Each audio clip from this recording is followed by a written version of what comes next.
Coming up next on BBC Two, it's the Brad Woto stream.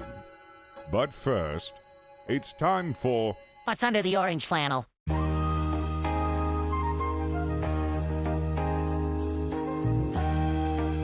Power surge. A dud.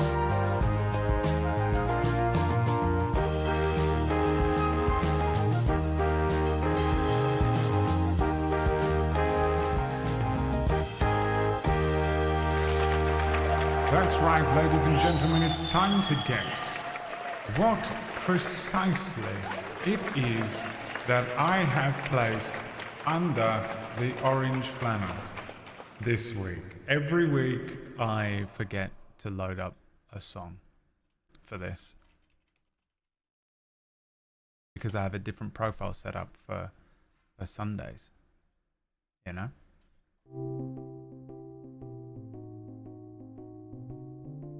What's in here?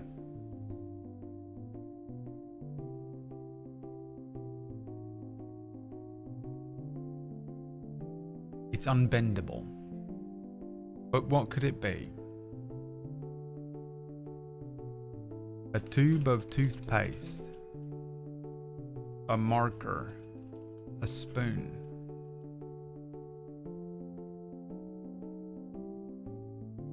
a vape,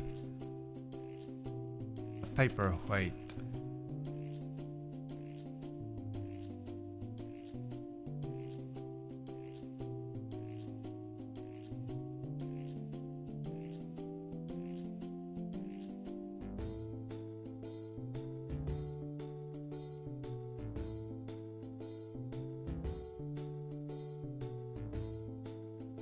What else could it be? A tiny baguette. A stamp? Or is it Brad's unbendable will?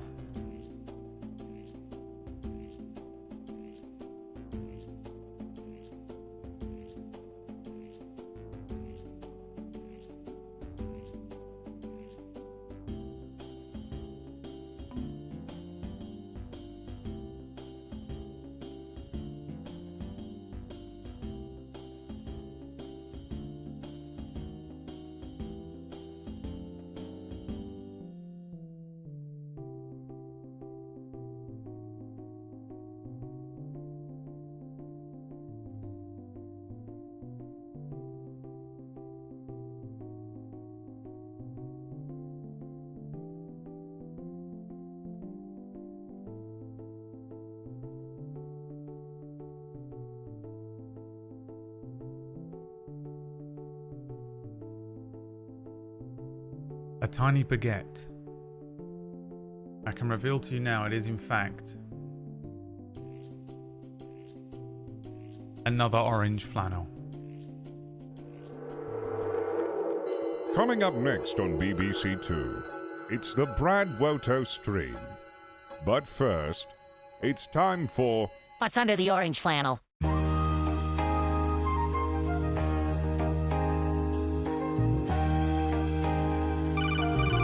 Hey, it's me, Fist of the Walrus.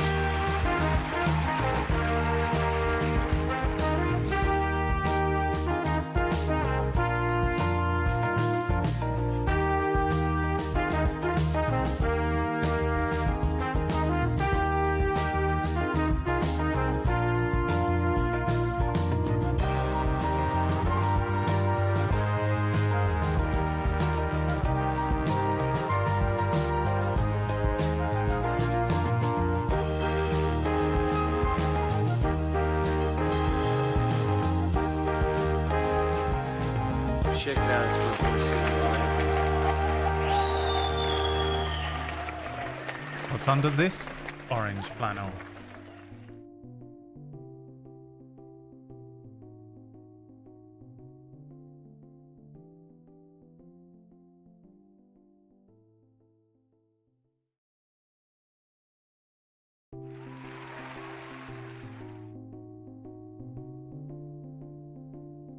Another orange flannel. A razor.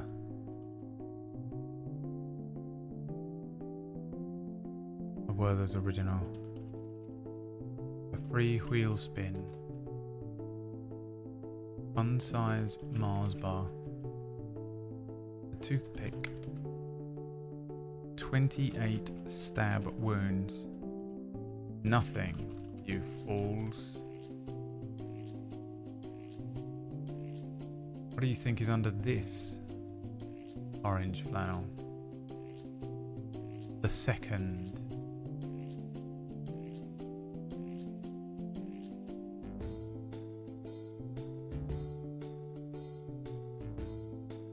Can you dig it?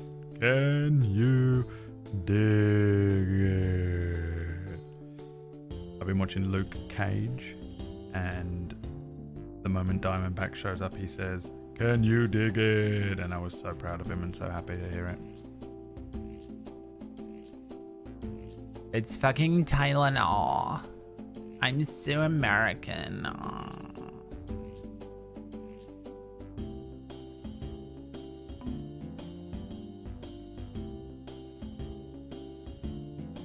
You think it's nothing, huh? Someone's gonna be pissed off. I can't remember who wrote it. The spoon. It is a multi-colored two-tone spoon.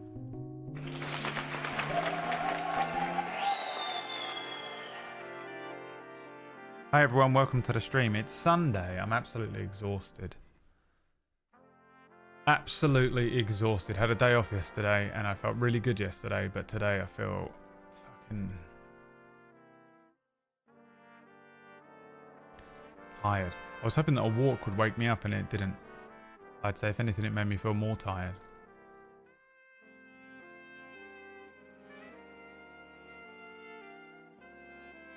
How do? How do, lads? How do?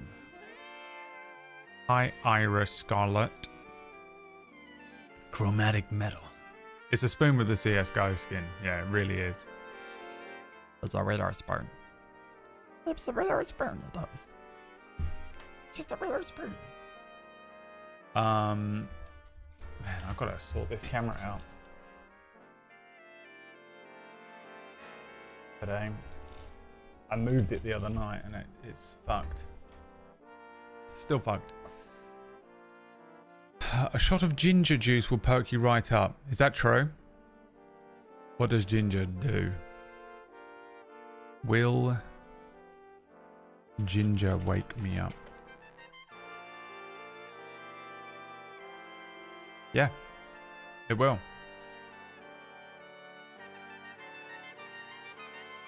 It will. Okay. Well, you know what that means, right? Coming up next on BBC Two, it's the Brad Woto stream. But first, it's time for What's under the orange flannel?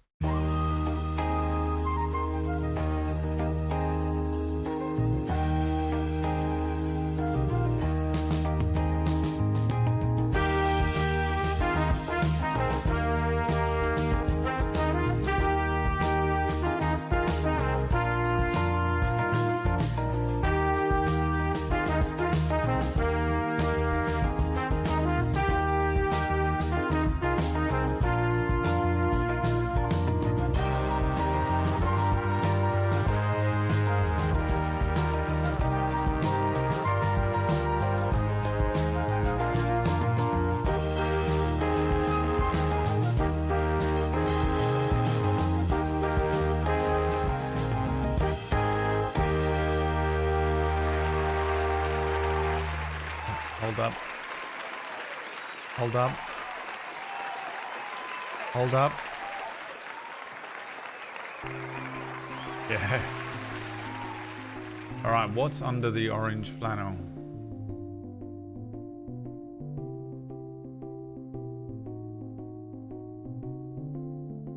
What is it? Can you guess?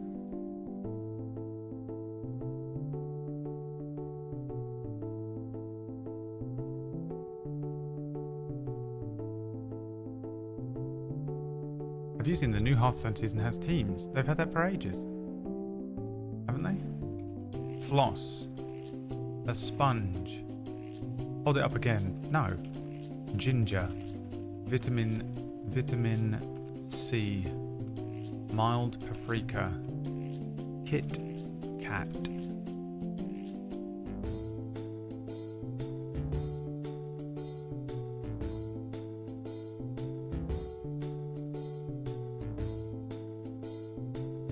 Fidget cube that all over TikTok. A spoon.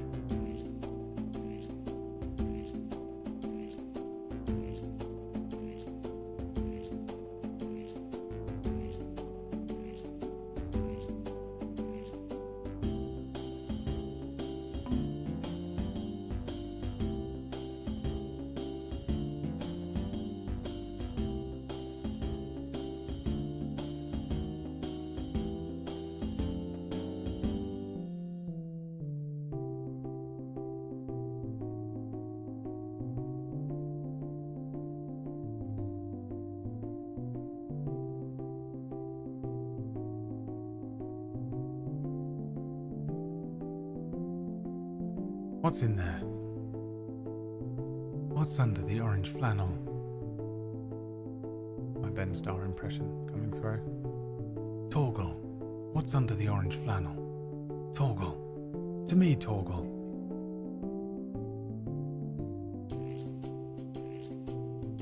Can't agree. You guys think it's vitamin C?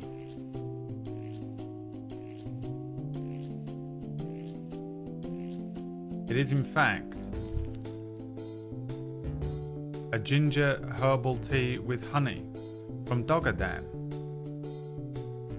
Liam bought these for me absolutely ages ago when I first was feeling unwell.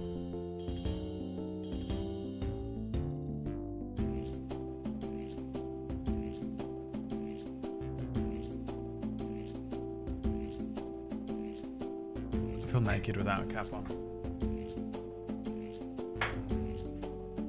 Put the D&D cap on.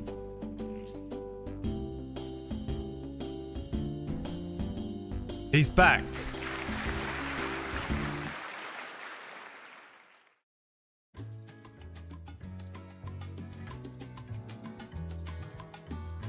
A stale tea bag was the answer.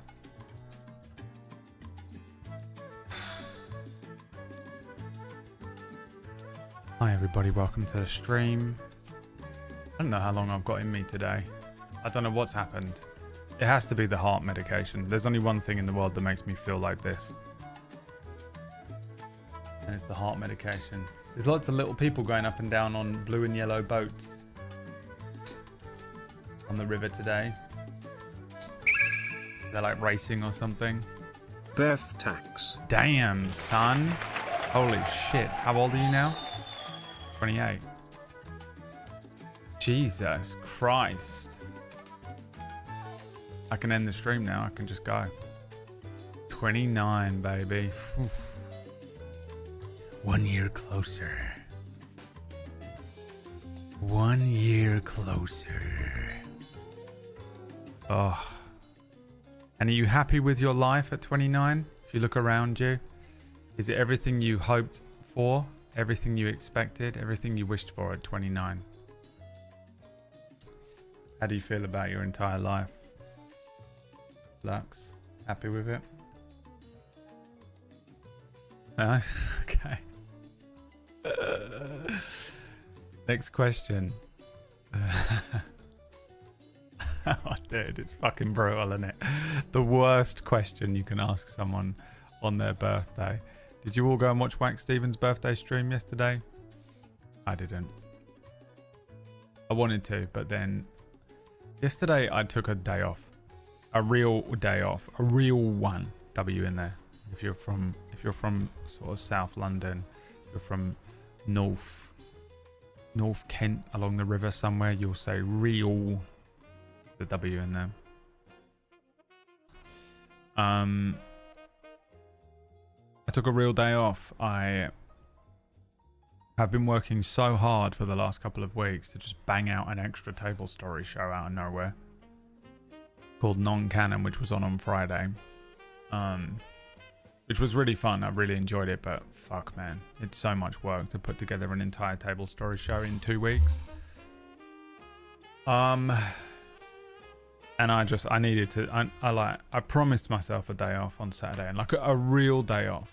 Because I'm always like, I'm taking Saturday off, and then I just work the whole day on other stuff anyway. So yesterday I actually got up and did nothing. I did the tiniest little bit of like housework in the morning. I did some laundry and shit. The thing that I dry my laundry on broke overnight last night, which was just fucking great. So I had to buy a new one of those, which I can't afford. In fact, Lux has just replaced it. Thanks, Lux. Fucking annoying purchase. And then I just sat and played Final Fantasy VII Rebirth all day. And that's really all I did. I laid on my sofa and played PS5 like the most classic Saturday. It's how I used to spend all of my Saturdays. That's every Saturday I spent like that from childhood through to my mid-20s was spent just playing PlayStation games on a Saturday from fucking sun up to sundown. With like a couple of breaks in between. I cooked this whole thing last night. I don't know what to call it, because it's just it's an original creation. But it's kind of like a jambalaya chili, right? It's like a mess of stuff. I cooked this whole fucking thing and then left it out overnight and completely forgot about it. Didn't wrap it up and put it in the fridge and like portion it out. And I woke up and found it this morning, just this rotten pile of food. Absolutely destroyed myself. Wasted the whole thing. Proper gutted about it. Took me ages to cook it. And now I've got to do it again today. After this stream, I've got to just go and cook more of it, and I can't really be fucked. I might not. I might just eat something else. Really annoying. My clothes thing broke. Last night the F drive on my computer exploded. I had a break between playing Final Fantasy VII Rebirth and watching Luke Cage, and I played some games of PUBG with Liam. And me, Liam, and Aaron were on a call, but me and Liam were actually playing the game. And literally halfway through a game, my whole computer just froze. The game crashed, and my computer could no longer recognize the F drive, which is the drive that has like all of my games on it. And I freaked out and was like, oh my god, I can't be fucked with this. You know, sitting in the BIOS trying to figure out what's happened here. The most annoying thing ever. Undid everything, took the whole fucking sides off the computer, unplugged the F drive, plugged it back in, booted the computer up, and now it's back again. Don't know what it was. So now I'm just sitting here like waiting for it to just crash again, you know? Just to turn off. It was like the computer just couldn't recognize it. So I have this fear now, and I was like, you know that like it's the most annoying feeling. I just couldn't be fucked to deal with it last night. It was like the last thing I could be bothered to deal with. I also didn't know which one was my F drive. I couldn't remember if it was the like little M2 fucking drive that's bolted onto the side of my motherboard, which I just don't want to touch it ever. Or if it was another one that's in the bottom. It was the other one, thank God. Like a normal SSD looking thing. So I just unplugged it and plugged it back in, and it worked again. So I'm hoping that it was just some weird bug where the game crashed and it just made the computer not recognize the F drive.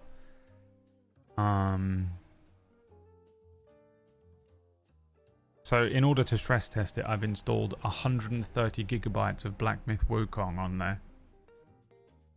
Which I was going to play tomorrow, but now I'm thinking I might just put it off till Wednesday. I might long off Maya and Leah and play that on Wednesday, and then tell them that and then make them play, because you guys are just fucking not watching the games that I want to play. So I don't know what else to do though. There's like no other games out, is there? There's Silent Hill. Did that drop today? I really want to play it. Silent Hill 2 was fantastic. Even like the OG, the original, playing it in the future now, in the present.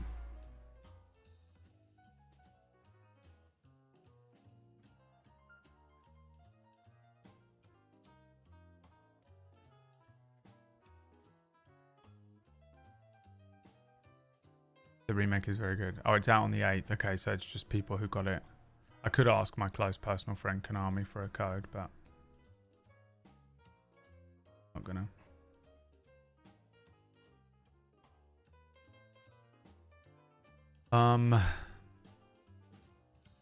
Yeah, polished off Luke Cage season 1. Wasn't as good as I remember, if I'm honest. Wasn't as good as I remember. I kind of wish they just had one bad guy for the whole series, but instead they sort of made it like 2, and the bad guys are kind of meh, you know. I liked both the actors that play both the bad guys, but I don't know, it was just sort of a weird season of a show. Not very much action either, considering he's an absolute beast. People didn't like Iron Fist, but I enjoyed Iron Fist when it came out. I was talking to Orkish about this the other night. I love that like weird fish out of water thing. The Castiel effect, I call it. But I remember the choreography being the thing that people really hated, and it's always a shame. Iron Fist, I feel like, got rushed out so that they could put out a Defenders TV show. Jessica Jones season 1 is fucking incredible, and Daredevil season 1 is incredible. The Luke Cage intro theme is good, yeah. To be honest, the soundtrack for the whole of the Luke Cage show was pretty dope. There's just a lot of faffing around in Luke Cage. It's sort of like they're just sort of messing around a lot. The best bit in the Luke Cage show was when he gets shot with that Judas bullet, and then they have like it takes them like 2 episodes to fix him, which I also enjoyed. They didn't like fix it immediately. It takes them like a long time to. He's fucking busted up for ages. It's quite nice. That little arc was good. It just, I don't know, it just feels like there was no like, there's a little focus lost. It needed a bit more of a focal point. It's kind of all over the place. Enjoyable enough to watch. I like that guy. That I feel like the casting of Luke Cage is pretty good. That big guy. It's weird though. His personality is really different from who he was in Jessica Jones. In Jessica Jones, he's like a saint. And in Luke Cage, he's more of a. He's sort of like a bit more of a hard ass, a little more closed off, and abrasive almost. Not abrasive, but weird. They sort of changed up his personality between those 2 shows. It feels like a different character a little bit. I like Misty Knight. I feel like she was a good casting for Misty Knight. That's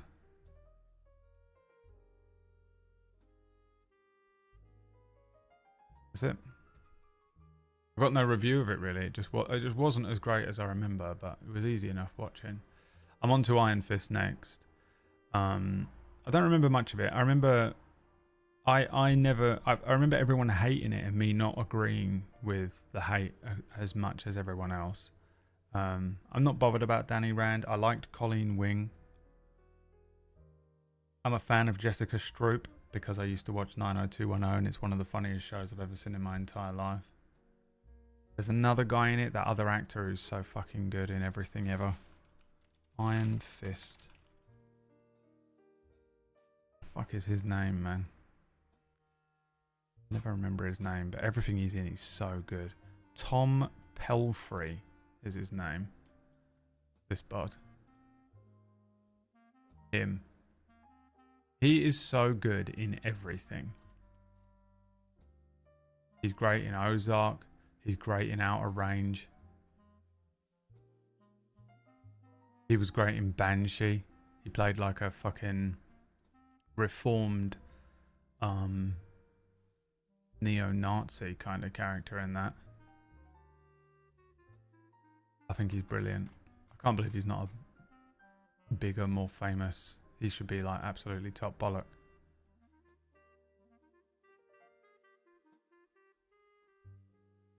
Great actor. So I'm kind of looking forward to seeing them again. Let me click this button here real quick. Let me click this button here real quick.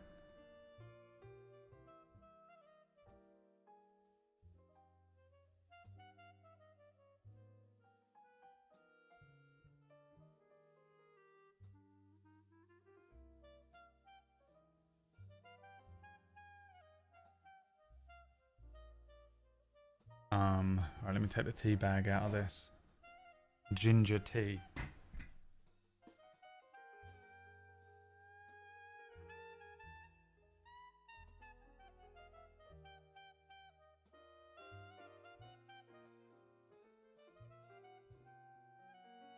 Some people leave the tea bag in the entire time they drink the tea. My mum does it, and I think those people are absolutely rancid.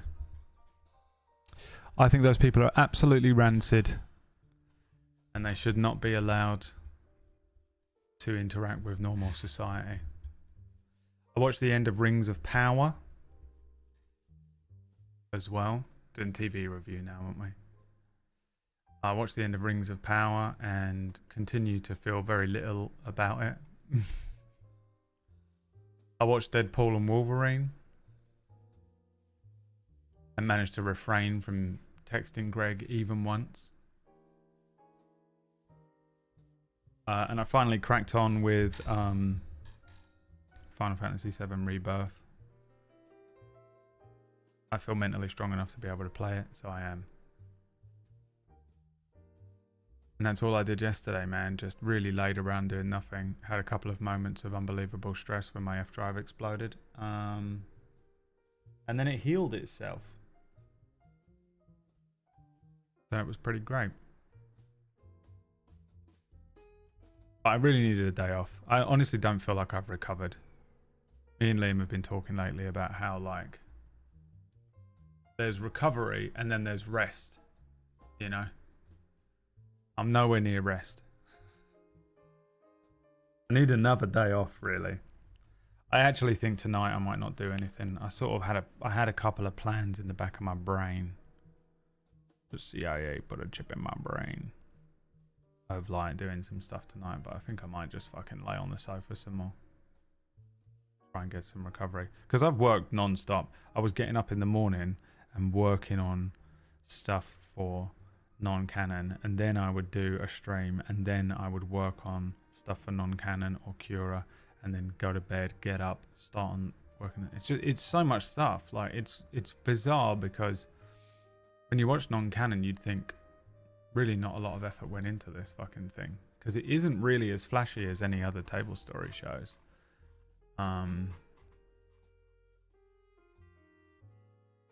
It's kind of funny, really. But because I only had 2 weeks to do it, I had to come up with everything as well. Like come up with all of the overlays and the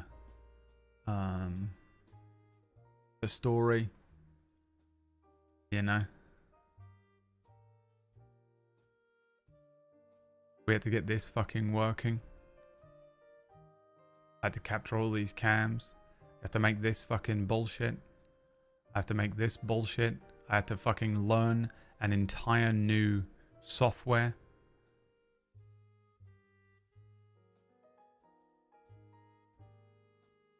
Nightmare. You gotta make battle maps. Look at that battle map though. The fog moving on it. Fun, right? New show, non-canon. On Table Stories. Table Story Fridays. On Table Stories Friday. And like I had to write everything down and prepare everything. And it's bizarre how long it takes to make the most simple slapdash D&D game. But I'm just really tired, and I'm still unwell. I'm still on medication. I've begun the process of tapering off of it again in the hopes that at the end of this taper off, I'm through it and I'm good, but I don't really know. It's like kind of working with an arm tied behind my back lately, the last couple months. Quite hard to do. There are so many boats out there, like little 2-man yachts. Tons of them. They're up to something. It looks like it's going to storm any second. So yeah, man. Hopefully you guys enjoyed it. I'm implementing some new stuff next week. It really was just the beginning. I've actually got a load of other stuff prepared as well. It was possible to see it this week, but it didn't happen. So next week, there will be a big vibe change on non-canon. So tune in for that one. But today we're not playing non-canon, are we? No. Today, we continue the story of our good friend, our close personal friend with blue hair, Rice, Cyberbob. God damn it, not Cyberbob. Cyberbob, thank you for the money. But really, if you'd waited 30 seconds, you could have put that towards the wheel spin.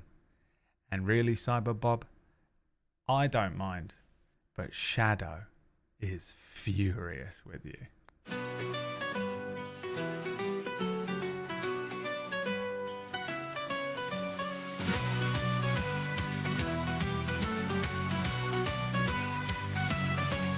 In the town of Badgerbrook, the dawn begins to break. Leary stands upon the hill, their future to remake. A spark inside, a calling deep, the winds are whispering. Leave behind the life you know, and let your journey sing. The world awaits, the fire burns inside. With shadows rising, they cannot hide. The path is long, but the stars will guide. Leary, take the sky, it's time to fly. Rise, Leary, rise, the time has come. Face the dragon, chase the sun. Through the forest, dark and seas untamed, you carve your name in skies of flame. Oh, Leary, rise, the hero's light. Across the land through endless night. With every step, the legends cry. Rise, Leary, rise. In the midst of ancient woods, where shadows weave their lies, Leary faces monsters fierce with courage in their eyes. The road is hard, the nights are cold, but they will never yield. For every scar in battle, one becomes their sword and shield. The storms will come, but their heart won't break. Through every trial, through every quake. With magic's roar and the earth's great shake, Leary walks the line for the world's sake. Rise, Leary, rise, the time has come. Face the dragon, chase the sun. Through the forest, dark and seas untamed, you carve your name in skies of flame. Oh, Leary, rise, the hero's light. Across the land through endless night. With every step, the legends cry. Rise, Leary, rise.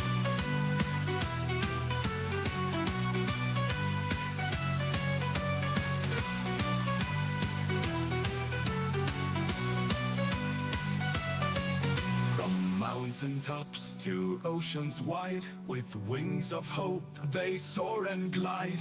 The stars will watch, the moons will see, Leary's path to victory.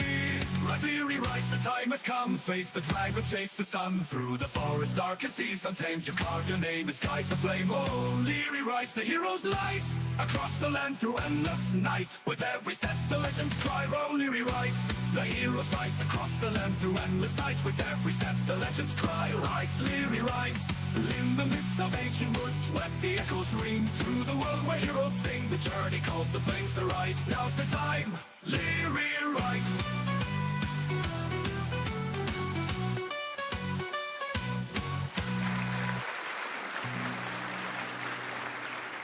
Before we continue, I'm going to make a new intro. I've been meaning to edit a new intro, but you now know why there was no intro edited for this, because I was too busy like spam editing stuff constantly for non-canon.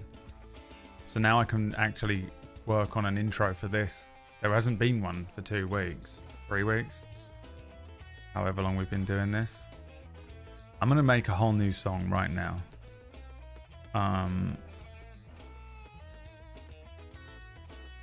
Okay, give me some facts about Lyri. What do we know about Lyri? What have we got going on here? Lyri. It's known as Lyri. What are you? A fighter, a soldier, an archer?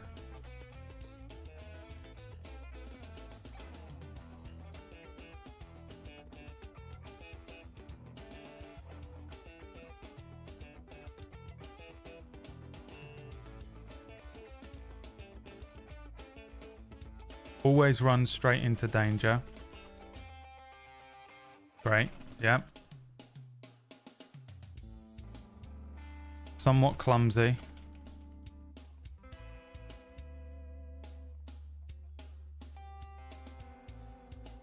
There's no way it's going to know how to say the word Aasimar, so that should be good.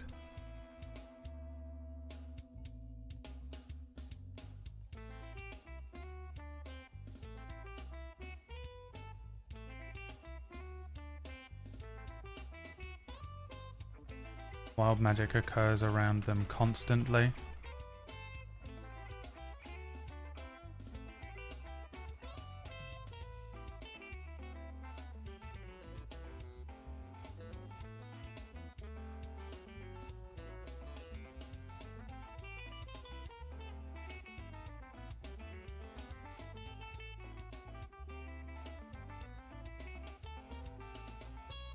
Okay.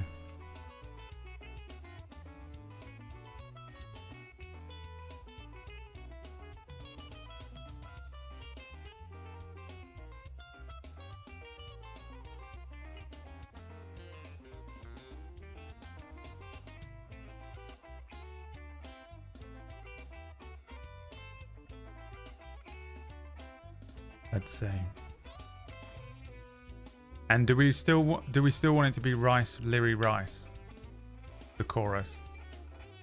Is that what we want? This is what is wrong with my camera today. I was like, why does my camera look so weird? I thought it was because I wasn't wearing a cap, which does make me feel weird sometimes, but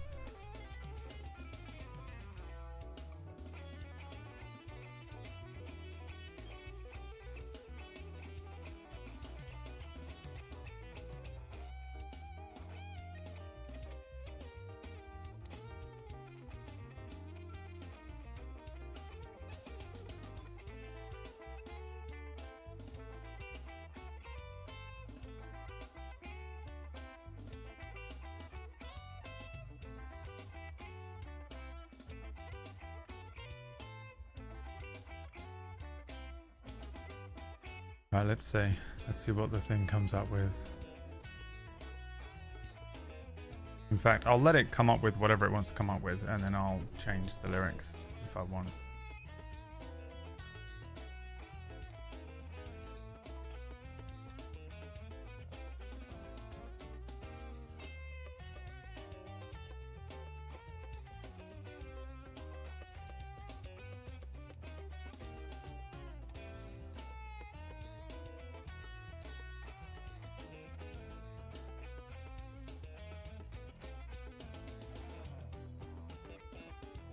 Has a solid vertical jump. Power word kill. I completely forgot about that. You have a potion that temporarily increases int. Oh, you're also the natural target for burglars. I must remember. Oh, what have I done here?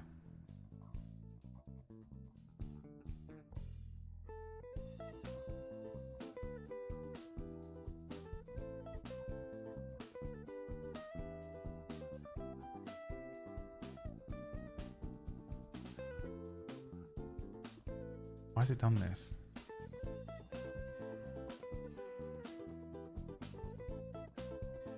Okay. Confusing.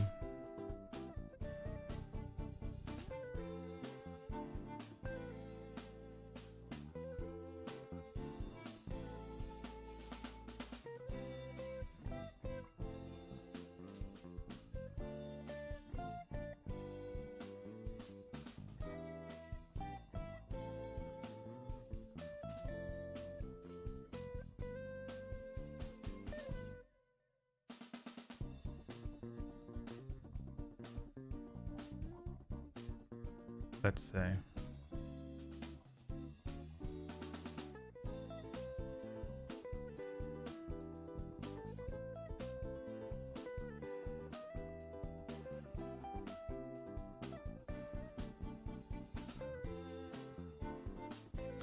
How did you know I was... Oh, okay. I thought it figured it. I wrote a line in that said that they've travelled to the town of Badgerbrook, but I didn't remember that I'd written that 1 minute ago, and it scared me that it came up and said, O'Leary of Badgerbrook's making a stand again.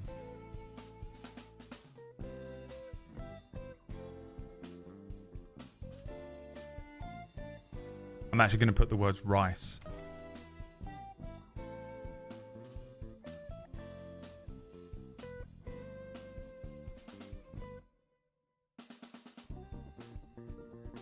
Right, for some reason it formatted it really weirdly. So I have to go in and change fucking everything.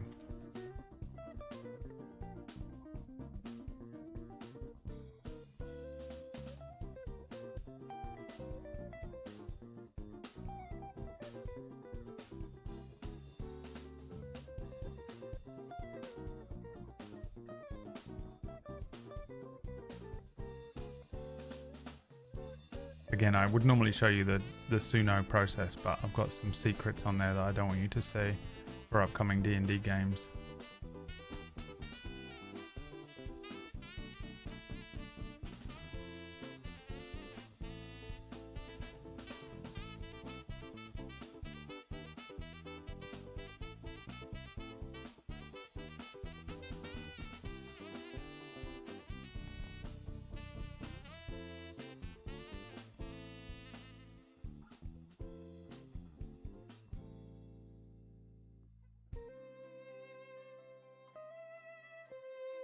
Let me just put in epic guitar solo.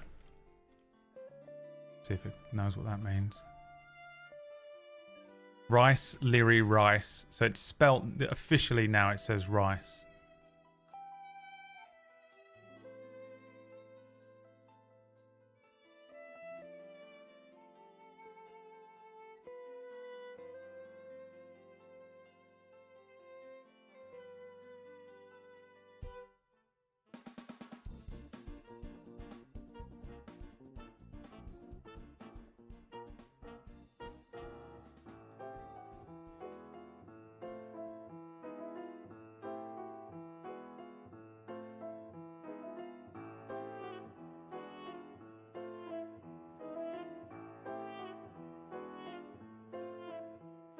Alright, so what do we want it to be? Glam metal?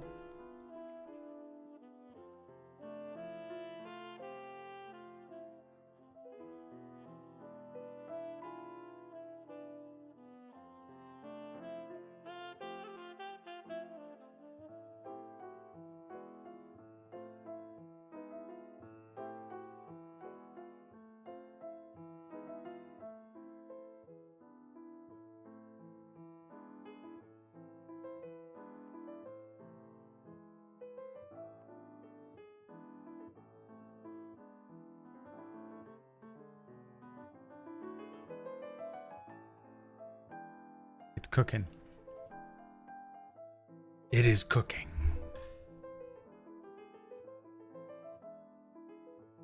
Alright, let's go.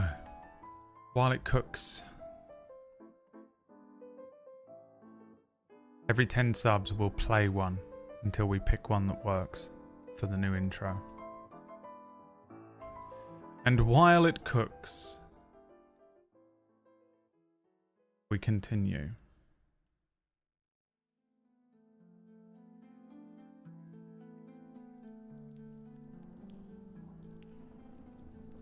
Now, previously, you teleported away from the town to a location that Leary isn't aware, but is known as the Searing Quarry. Thank you, Beth. Beth was waiting on that. You notice that Beth waited from the beginning of the stream? Cyber Bob? Now you know. I was waiting. The Searing Quarry lies to the northwest of Badgerbrook. It's about 30 minutes away from the edge of town, nestled in the foothills of this town, which is sort of set into the cliffside of the inland slopes of this continent that Lyri has come from. Lyri came from a different continent, right? Sailed across away from their previous life to this sort of new life. And this is a big, abandoned, expansive quarry with an open pit that you appeared in, and was dedicated to both mining salt and quartz from the hillside here. And while there's a nice salty breeze coming up from the coast and washing across here, it maybe kicks up a little dust from the quarry.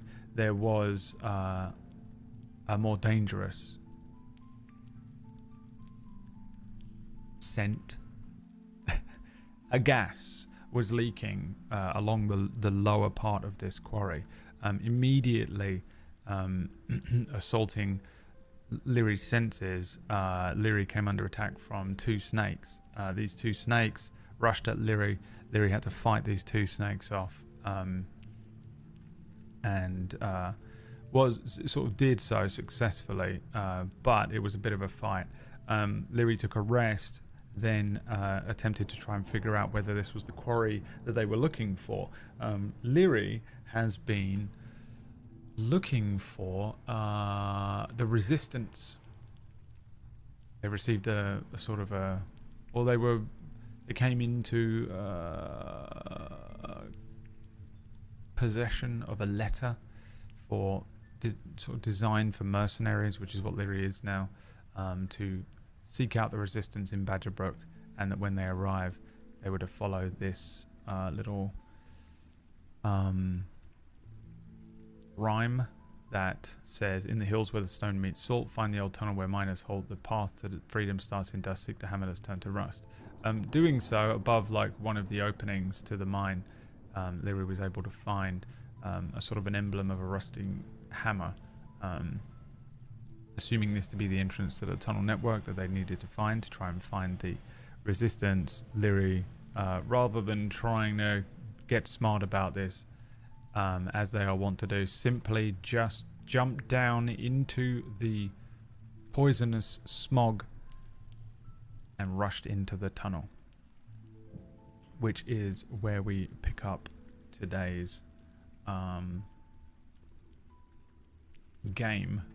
Now, what I do want is a little bit of, I want some different music for this. I had a bit of problem with some of the, I don't know what is going on with my thing, but I couldn't get the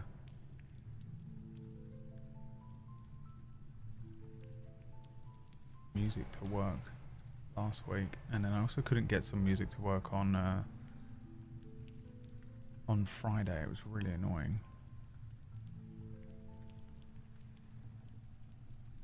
I wonder if it's that dying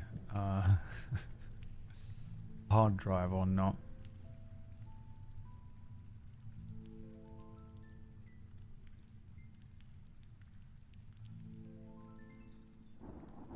We may never know. What I could use is some of these songs. Hold on.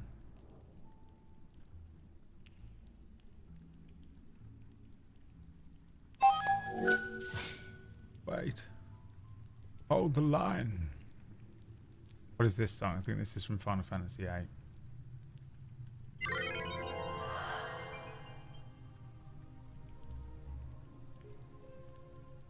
A good song, but it's not the song I wanted. I think it's this one I want.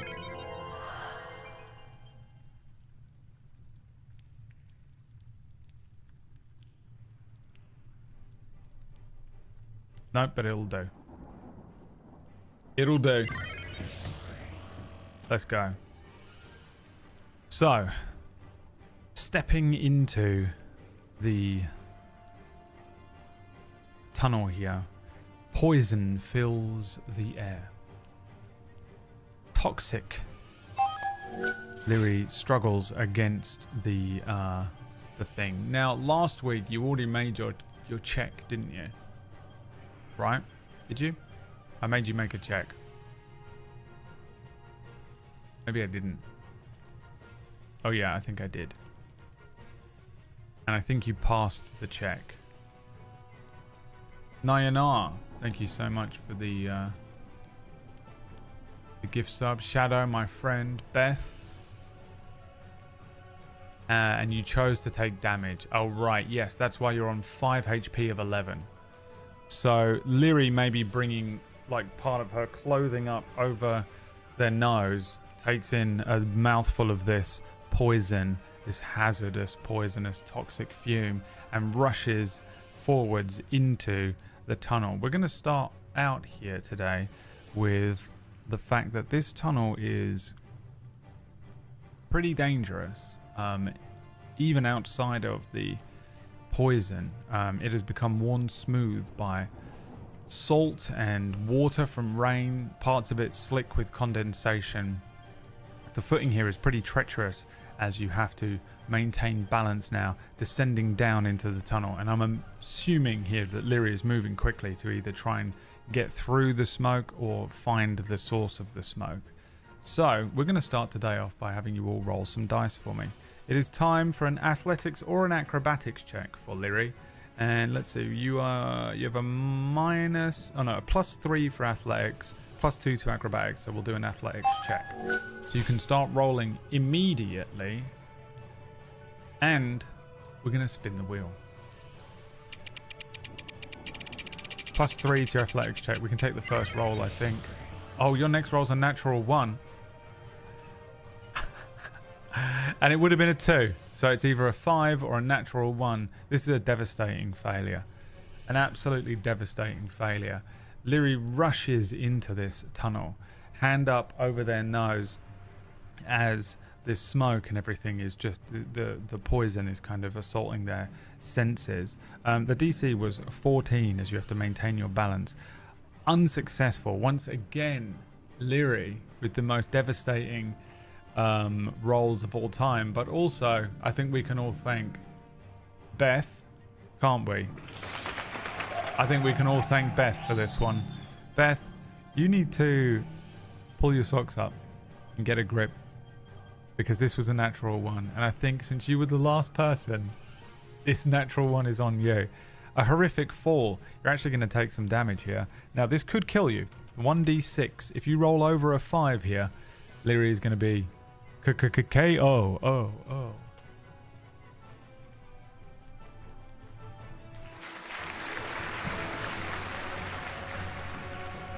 Stumbling, tripping and falling over, slipping and falling onto sharp quartz shards, shredding one arm, shredding a leg, suddenly rolling and turning over. There is a hole, just an opening, just a horrible deep hole that is ahead of Lyri. There is like a few pieces of old ancient wood that kind of act as a barrier, but Lyri's built up too much speed, slipping and falling, rolls over, crashing through this wood, falling downwards now, deep into a hole, slipping and falling from consciousness. It is not good. Let's see here. Now, you are unconscious. You're at 0. I'll let you...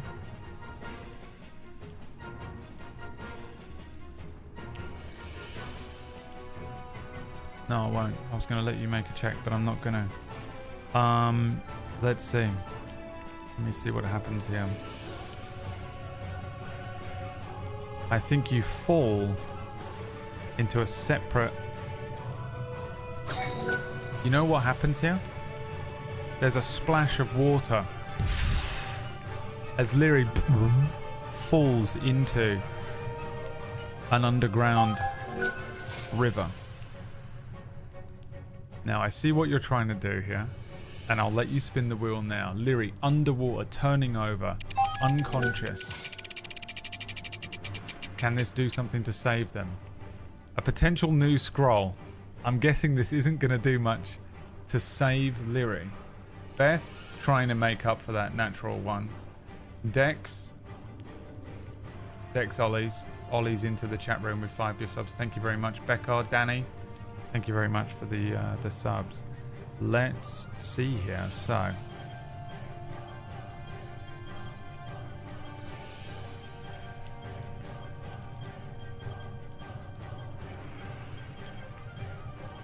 what I did promise you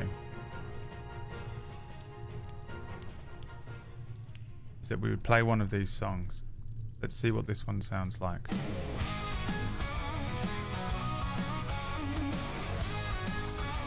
While I pull up the random scroll generator.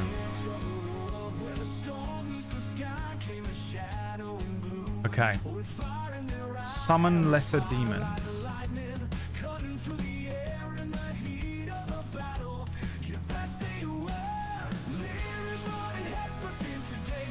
You could switch, you know, I can't concentrate. We can't do 2 things at once. I'm too tired today. You could switch your summon lesser demon, your power word kill, for a 3rd level conjuration spell scroll. 1 action, 60 feet, concentration of up to an hour. You utter foul words, summoning demons from the chaos of the abyss. Roll on the following table to determine what happens. You roll a d6. 2 demons of a challenge rating 1 or lower will appear. 4 demons of a challenge rating half or lower, or 8 demons of a challenge rating 1/4 will appear. The DM chooses a demon, such as mains or dretches, and you choose the unoccupied spaces you see within range where they appear. A summoned demon disappears when it drops to 0 hit points or when the spell ends. The demons are hostile to all creatures, including you. Roll initiative for the summoned demons as a group. So it's a chaos spell. As part of the casting of the spell, you can form a circle on the ground using the blood as a material component. The circle is large enough to encompass your space. While the spell lasts, the summoned demons can't cross the circle or harm it, and they can't target anyone within it. Okay. Interesting.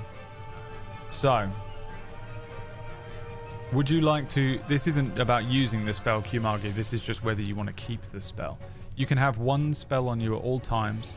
Currently, you have power word kill. However, there are rules. There are limited castings of the spell, which is 10 minus the spell level. This is a level 9 spell, so you only get 1 cast of it. However, this is a level 3 spell, so you'd get 7 casts of this. Switch scroll. Keep power word kill. Power word kill is that you can kill anything with under 100 hit points instantly. It's Avada Kedavra. Is that how you say it? I don't like Harry Potter. Take, summon lesser demons. The choice is yours, chat.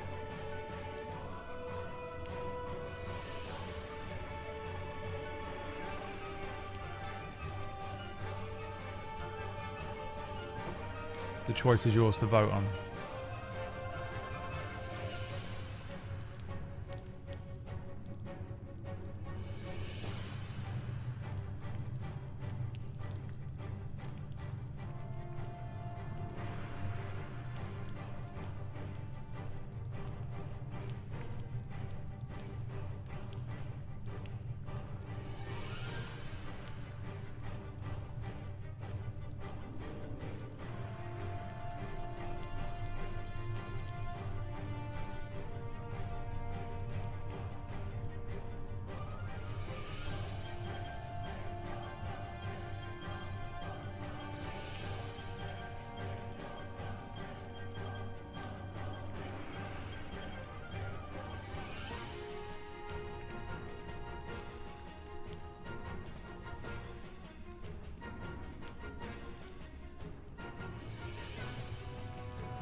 Keeping power word kill. Overwhelming choice. Not many people voted on that because they don't know what any of it means, which is why we do spells this way. Because no one knows what any of this means. But what you do know is that you've landed in an underwater, rapid flowing, subterranean river. I think I have a river, like a river rapid sound effect as well. Years of running these games.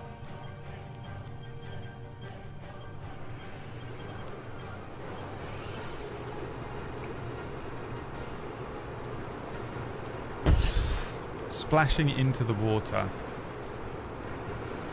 Unconscious. Make me a Constitution saving throw, please, chap. Because you are still level 1, you can't die. You have a +3 to your con save. This is to become conscious again.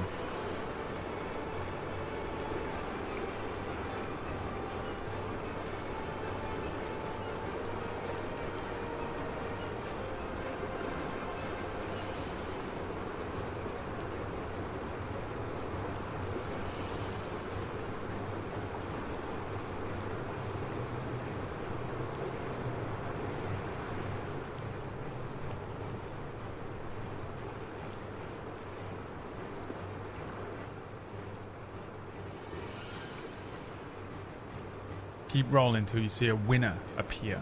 A winner will appear.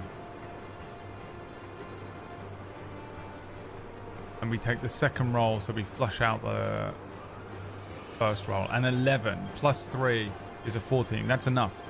Back to consciousness with 1 HP. There is a moment where Lyri sort of passes out, and then a horrible sensation of coming back to consciousness but being underwater, almost instinctively going to take a breath in but finding that their lungs would immediately fill with water.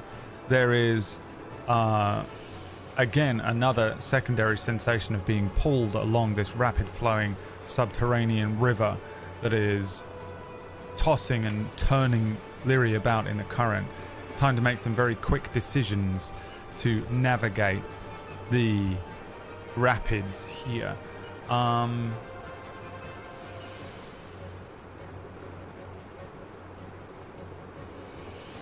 I think you need to make me an athletics check first to try and right yourself and swim up to the surface.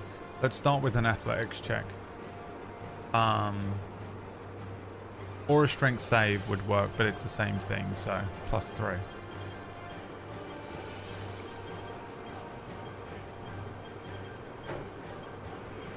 Man, Lyri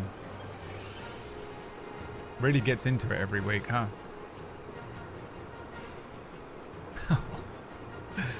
This is an action-packed adventure. And I thought it was going to be all talking. Based on the way you played the previous campaign. The fact that you put a +3 to your charisma. Your highest stat.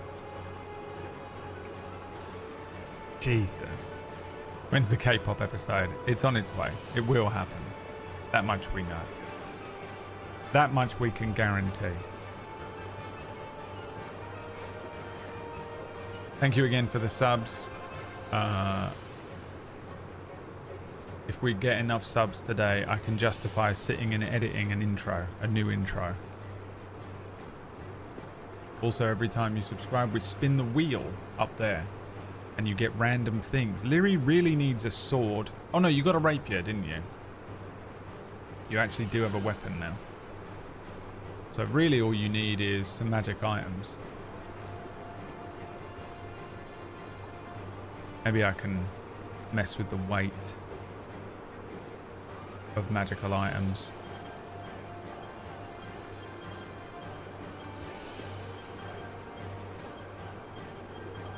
Make it a little easier.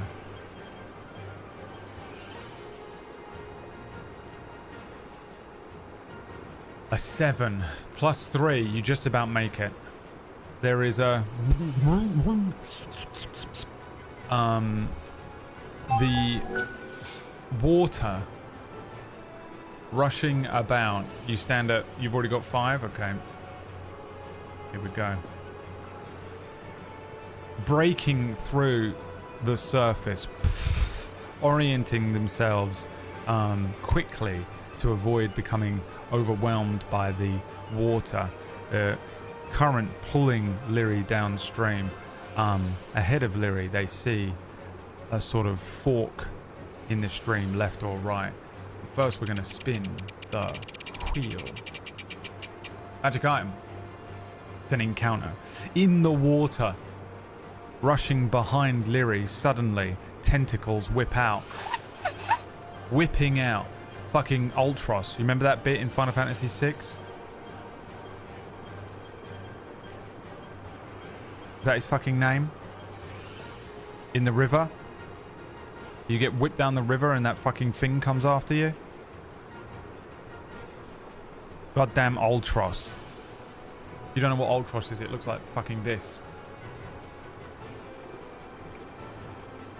An octopus, purple in colour, is rushing after you.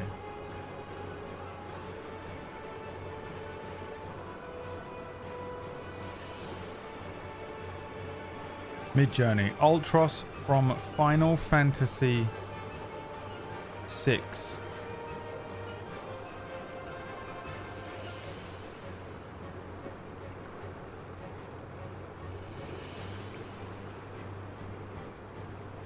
See what it can make of that. Is now swimming after you. Huge teeth. Horrible whipping tentacles.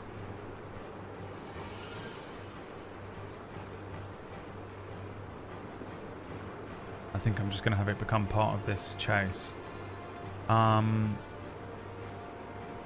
Ahead of you. Oh, you know what? Oh, dude, this is so much worse.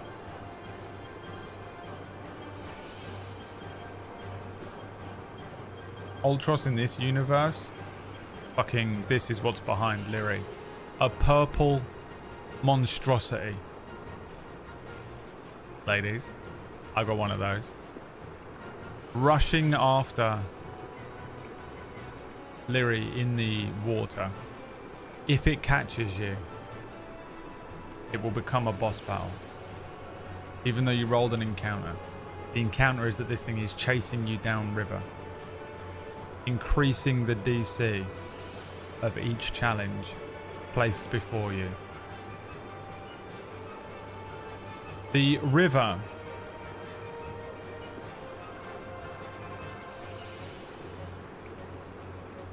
pulling you downstream. There is a split in the tunnel ahead. Lyri is struggling to stay on the surface of the water here. The left tunnel ahead of you looks narrow and fast, water slamming violently against jagged rocks. The right tunnel looks wider, the water moves slower, but you can hear some strange rhythmic sounds echoing up from it. Which tunnel does Lyri swim towards? Left. The jagged rapids. Right. The echoing sounds. There is a creature behind you, swimming after you.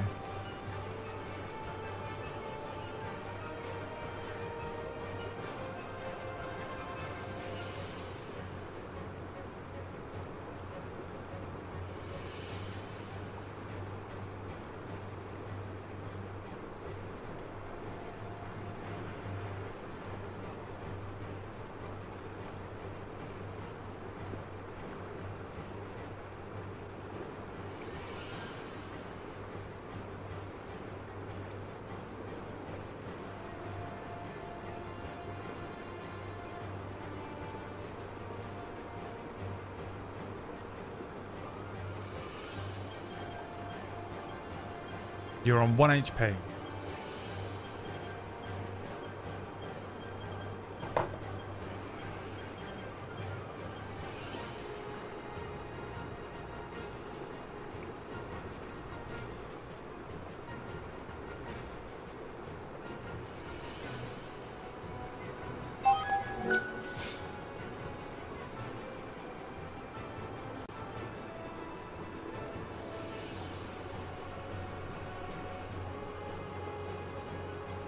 Damn, Shadow's just all about saving everyone with the spins.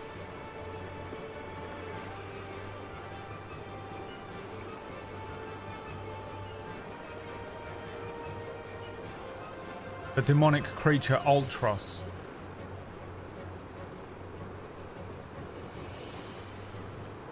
Chasing you. Splashing. Horrible noises from the creature behind. Leary is going to swim towards the left. You have voted and it was split. The Jagged Rapids.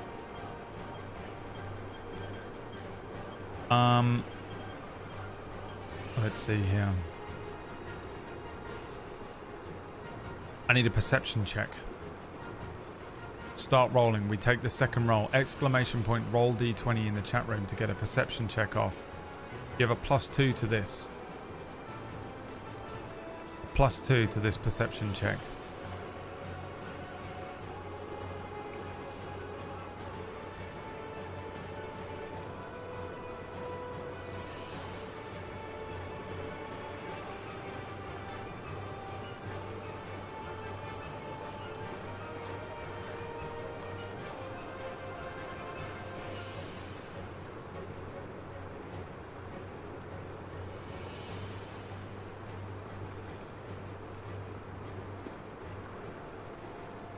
We take the second roll. We just flush out all the old rolls. So we get a clean roll. A 7 +2. It's not looking good, is it? You guys are really bad at rolling in this campaign. I just want you guys to be aware of that.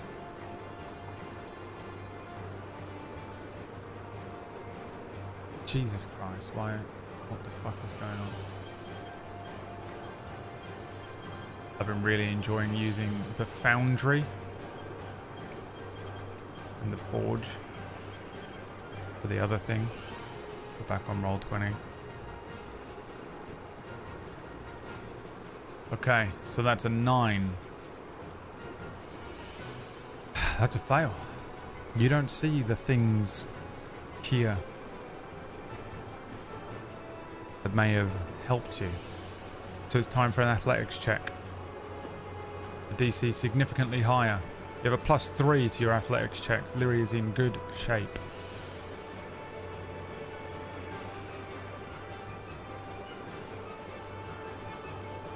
It is time.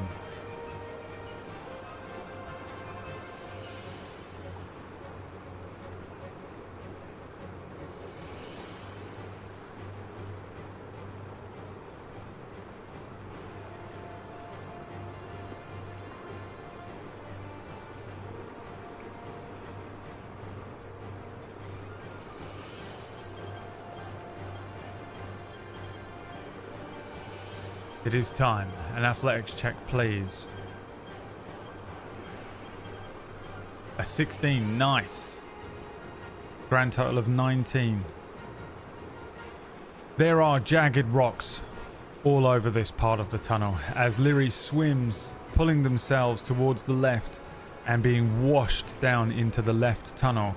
There is very obviously lots of horrible, sharp-looking rocks as they are spun through these river rapids, water splashing up the sides, the current pulling Lyri very quickly forward. Maneuvering through these rocks takes a huge amount of strength. You had to beat a DC 14, which you were successful in doing so. Otherwise, you would have taken 2d6 bludgeoning damage as you would have been smashed against the rocks, swimming and avoiding all of the rocks, the larger rocks that come through, the jagged rocks on the sides. Lyri is able to move and maneuver through this tunnel. The two tunnels converge once again into a single stream. The rapids, however, continue to grow even stronger. Ahead, you can see that the river is beginning to swirl rapidly into a whirlpool. You have a moment to react before being sucked in. It is another athletics check. Because all swimming is athletics. Another athletics check here. You could make an acrobatics check, but you have a +3 to athletics and a +2 to acrobatics. So I'm assuming that we're going to be rolling with athletics the whole time.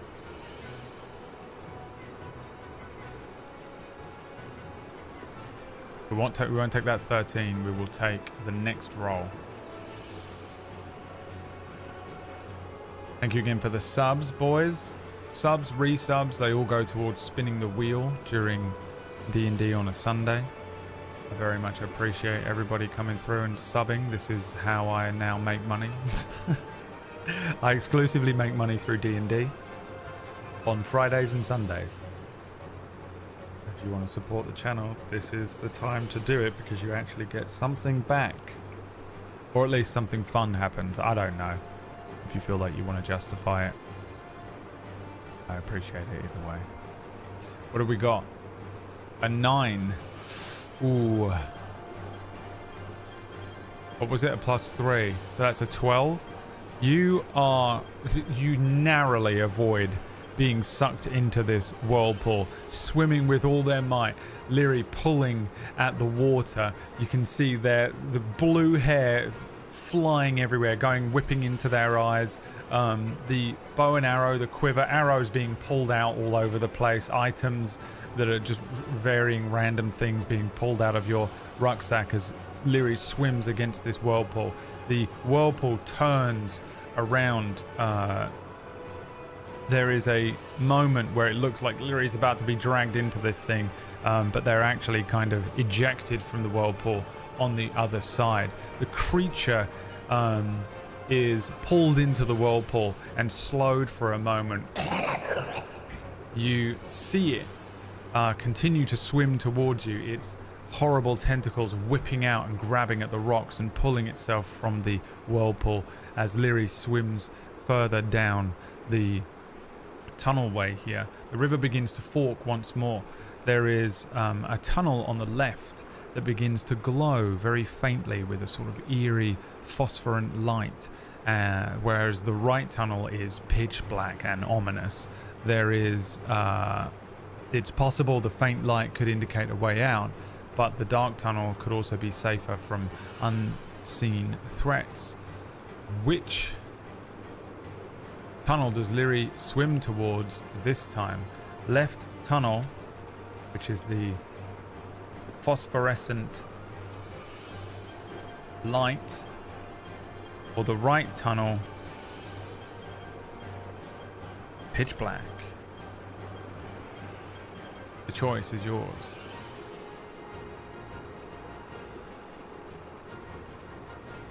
Bro, this tea woke me up. Who said tea? Who said ginger, actually? Because you didn't say tea, you just said... Someone told me to drink some ginger. Who was that? Pitch black ain't black to us. Oh, I'm a player and I know everything. It was Omega, that's right. Thank you very much. Someone give Omega a sub. But I'm already subbed. I don't know what else to offer you, I'm sorry. If you were here, I'd give you a high five and a cup of ginger tea.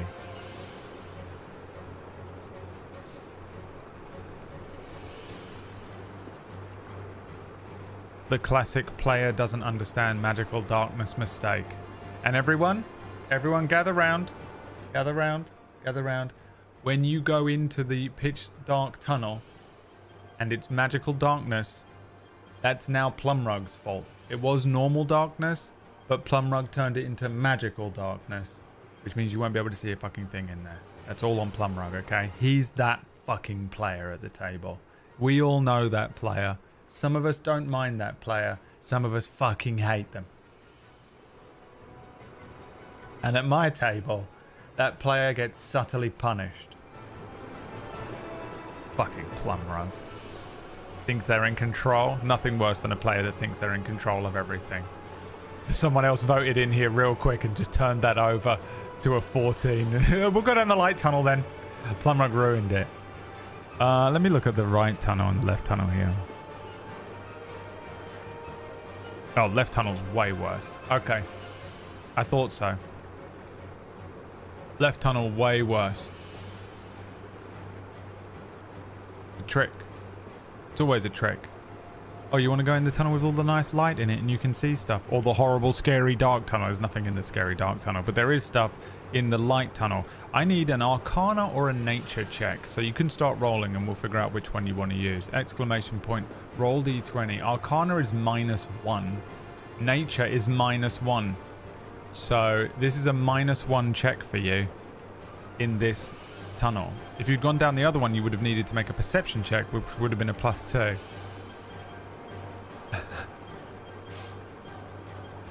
This tunnel was way worse for you, and I think we can all blame Plumrug.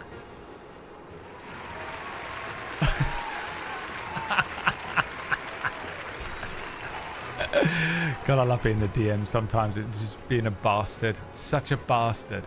Bastard DM. I never get to be the bastard DM. I very rarely am the bastard DM. But here's an instance in which I'm going to be the bastard DM. And it's all Plumrug's fault. You have a -1 to this check. You take the second roll. Subscribe. Subscribe to spin the wheel. You guys are on 1 HP. An 8 with a -1 makes that a 7. The glow is from glowing fungi, sort of sticking not just to the walls but underwater in parts of this tunnel. The water in this direction is very murky, but it also may be toxic due to the spores. Now, because you failed your check, the DC for this next check is higher. I need a survival check to see if you can identify a way to avoid the worst of the murky water here. And your survival is a +2.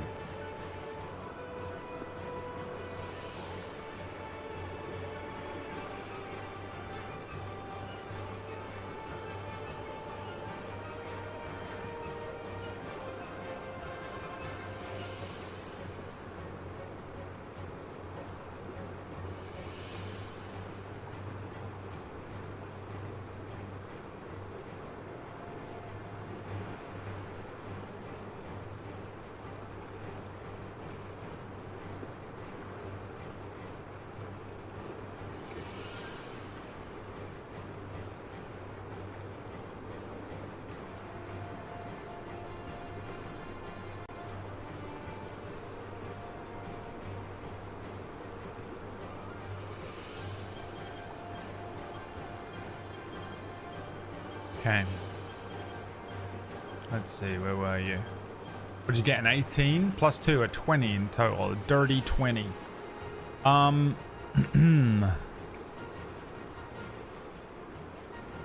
You do recognize that these mushrooms create these patches in the water that hold still, even in the river rapids. They produce this kind of these sort of bubbles near the very edges of where the fungi is. The ones on the walls that are exposed to just the air are fine, but the ones that are underwater create these horrible dark patches of murky water that need to be swam in between or avoided. It's easily done, but it's kind of hard to make out as you're being pulled left and right and dragged through this part of the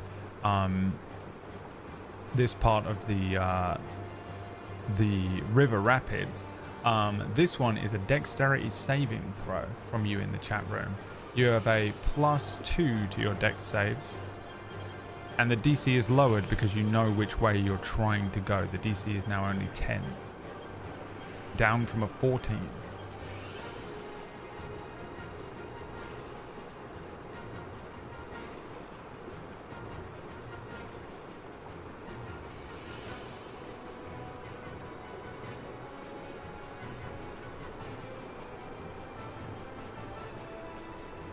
Let's see what you can do. Lyria avoiding the murky patches and bubbles produced by the fungi under the water in parts of this river. The creature continuing to rush after you. A huge purple figure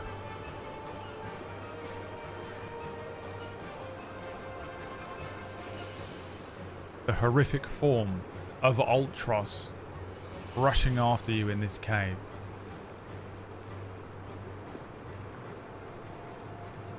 At 13, you've made it. The sound of rushing water ahead indicates the presence of a waterfall. That scene from Emperor's New Groove where he goes, uh-oh, what, waterfall ahead? Yeah, sharp rocks at the bottom, bring it on. The sound of rushing water, a waterfall. Mere moments to react as the tunnel slopes downward, increasing the speed of the current. There may be an opportunity to avoid going over the falls or prepare for the plunge. Let's have a perception check from you in the chat. Durkee, thank you for the 2 gift subs there. 3 more and you'll get a wheel spin. Perception check, you have a +2. Exclamation point, roll d20 in the chat room. 1 more sub. To turn it over. There it is. Let's spin the wheel. Roll for your perception check and we'll spin the wheel. Spin for companion. You don't have one, so we're just going to spin again. A natural 1. And a potential new scroll. Really loves the scroll, huh? A natural 1 means that you are unable to spot any way of stopping yourself from going over these falls. You simply are going to have to figure out how to do this without taking even a single point of damage.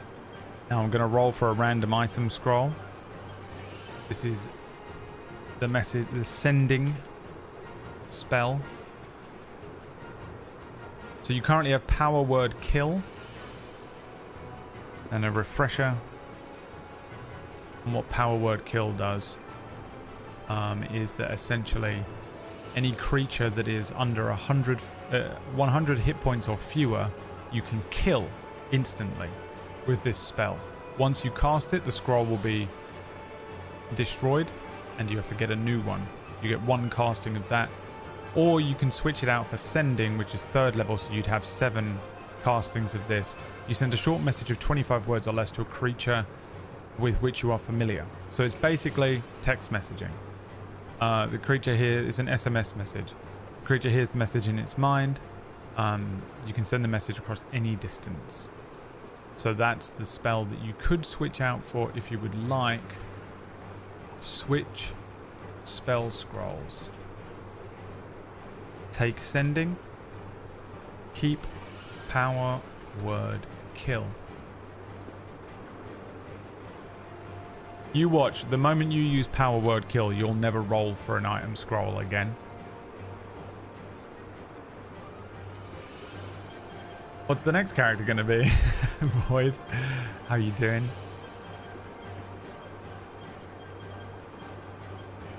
If we're going to go out, we should kill Ultros on the way just because. You've got 1 HP. You guys have avoided, by pure chance, so much damage down here. I can't believe it. I thought you were going to be knocked out immediately. I was trying to think of a way to justify how this doesn't fucking instantly kill you. You do have a second wind charge. I was thinking about letting you use it, but I feel like you probably can't because you're just being whipped along this falls, the rapids. It sort of doesn't make sense that you can do anything more than just be reactive. Because I'm a bastard. I'm a bastard GM. Welcome to Sundays where I get to be a bastard GM. Alright, keeping power word kill. Okay, yep, makes sense. The spell wind blows, but you decide to stay with power word kill. Which you can... Oh, I see what you were saying. You were saying use power word kill on Ultros. Right. It's possible. You can do anything in D&D. That's the fun of it. Okay. It is time. You are going to be thrown over the falls. Plunged into the waterfall. It's time to brace yourself for the drop. This is all on a DC 13 dexterity saving throw.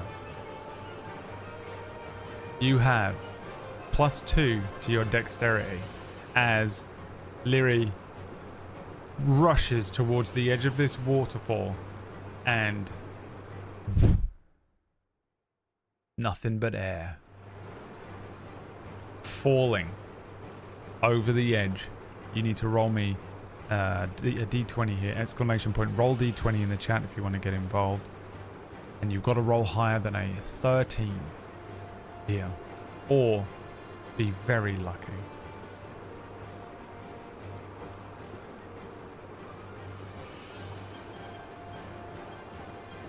You have a +2 to this roll.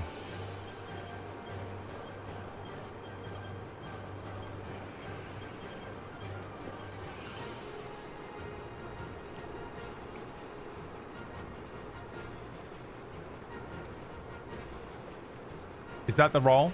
The 2?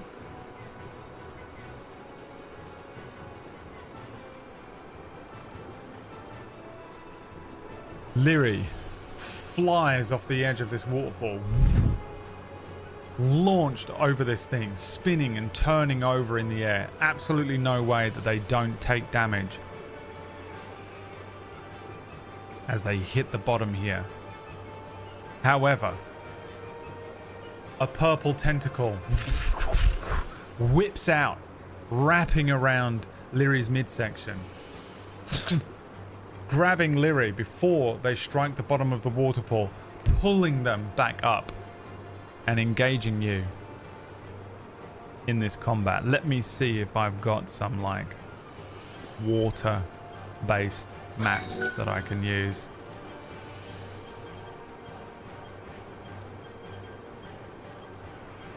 I think I do.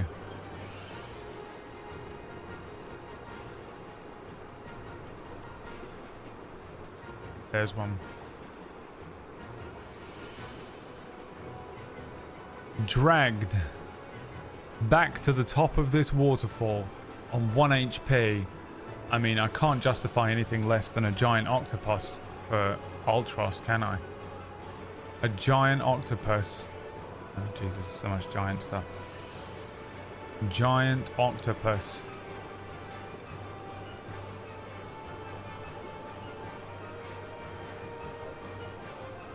Someone watched Alien Romulus. I haven't seen it. Does that happen? Thanks for the spoiler. And actually, you know what? Fuck this. His name is Ultros. Ultros was in Oracle's Rest, by the way, except his name was Boutros Ghali, and they had to fight him. In this, he is called Ultros, the octopus. Now, let me see what octopus does. So foreign, by the way. Let me see what octopus does. While you roll me some initiative, D20 in the chat.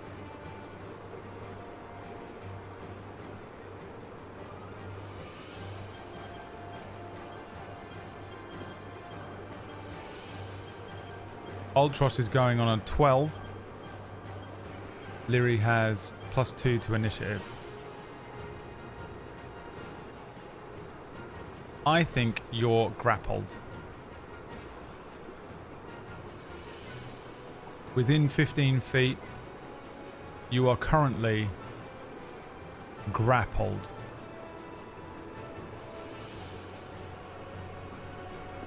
By this octopus. The grappled creature's speed becomes 0 and it can't benefit from any bonus to its speed. The condition ends if the grappler is incapacitated. The condition also ends if the effect of the grapple is removed or the creature is held away by something like a Thunderwave spell, which would have been great if we were playing as Gary. What's the initiative score? 5? So a 7?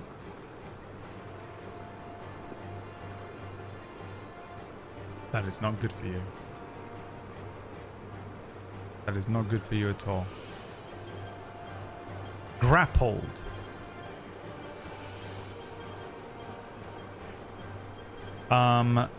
Suddenly,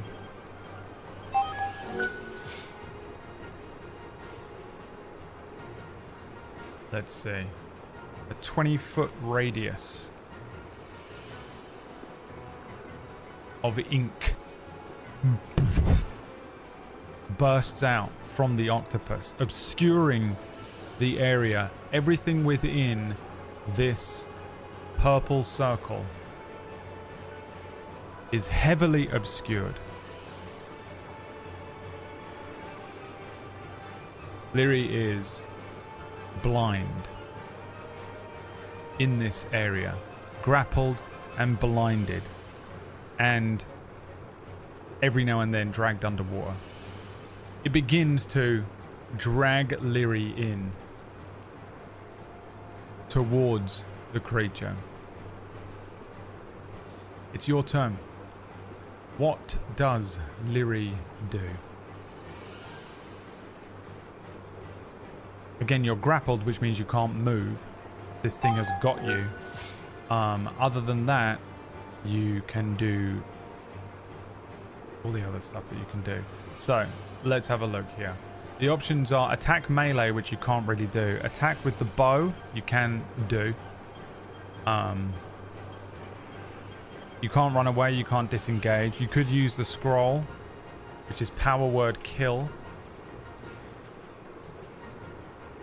You could attempt to break free, which would be an athletics check, I think. Let me double check. Yep. This thing, and I'm going to give you this information about it, feels strong. It feels pretty strong. It's a pretty high athletics check. Okay. And then some choices from the chat. You could use a second wind, which is a D10 plus 1 of HP, which means you could only bring back 2 HP.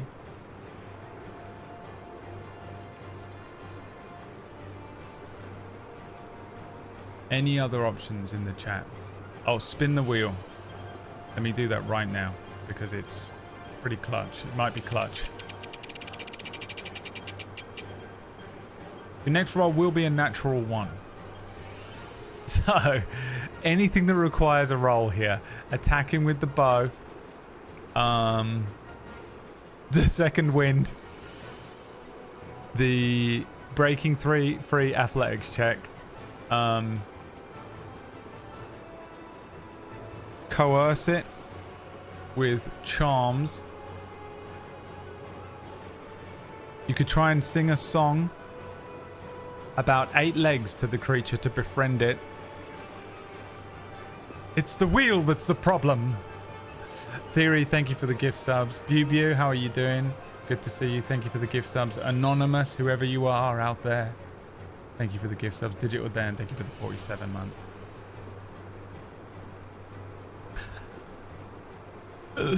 Anything else?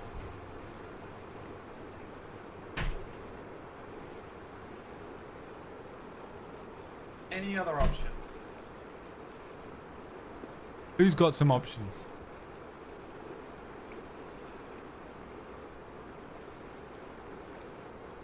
Who's got some options in there?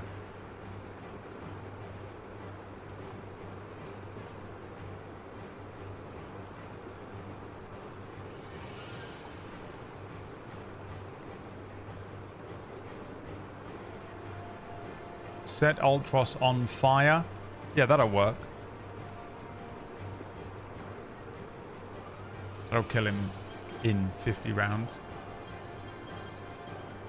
Sacrifice 10 rations to Ultros.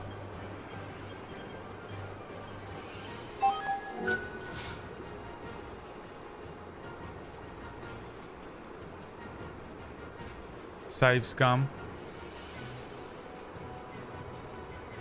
Use power word kill on ourselves. The choice is yours.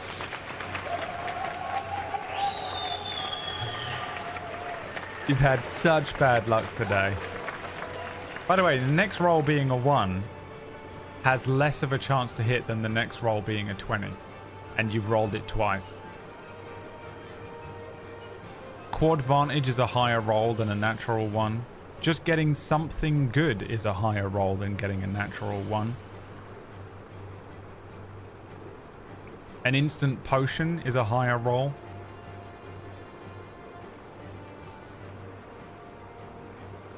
More pixels. Thank you for the gift sub, my friend. It may have to be. The chat has decided. What are the really skinny options? Probably boss battle, becoming cursed, a merchant appearing out of nowhere. Those are the three. Okay, power word, kill. Being dragged in the darkness, this absolutely ginormous beast ahead of Lyri. Lyri being pulled towards it. Power word kill from a holster, a scrollster. Everyone has a scrollster because it's the only way to cast spells. Lyri pulls their vellum. You utter a word of power. What would you like that word of power to be? What is the power word kill? What is the word of power? Chat.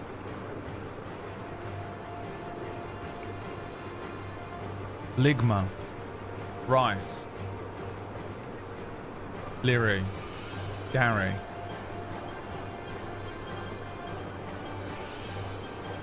Groovy. I don't know what that says, Plumrug. I'm not saying that out loud. Suck. It's only one word, so I can only take the first word. Pigeon. Awooga. Cowabunga. Maya. Alright. What is power word kill?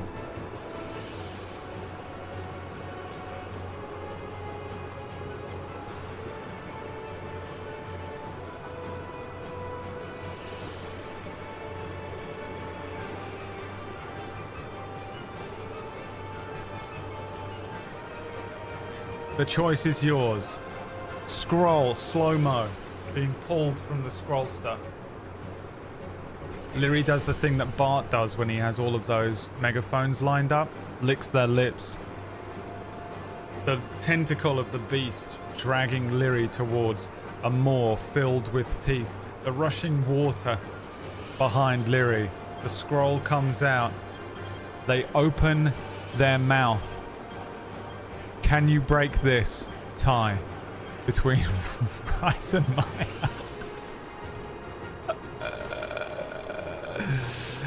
What is it? What's it gonna be? Can anyone break this tie? Rice. The creature ahead of you, dragging Lyri towards it. The opening of Lyri's mouth when suddenly they say, Rice.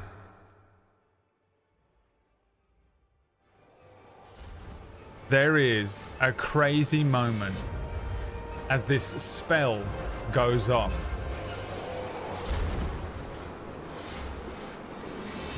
This unbelievable wave of force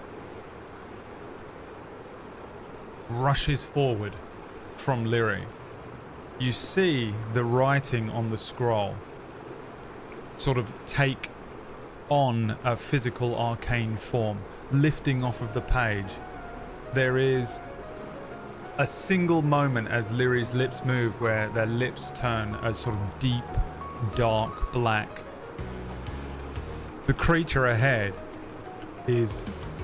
flashes red for a moment, and then its heart is ripped from its chest, launched towards Lyri, who, with one hand holding the scroll, holds one hand up, and this enormous giant octopus heart lands in Lyri's hands, beats twice, and then falls dead. The octopus's arm that's holding Lyri falls limp, and Lyri is whipped backwards again, launched off the back of the waterfall, because you're still on the waterfall. It's time for another dexterity saving throw. That's Lyri holding a heart in one hand and a now dormant scroll with no spell on it in the other, falls backwards off of this waterfall. A dexterity saving throw again, please, chat. And what was the number to beat here?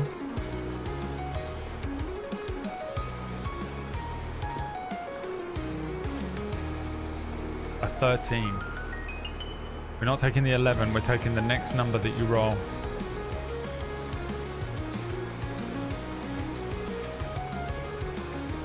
A 10. Plus 2. Doesn't make it.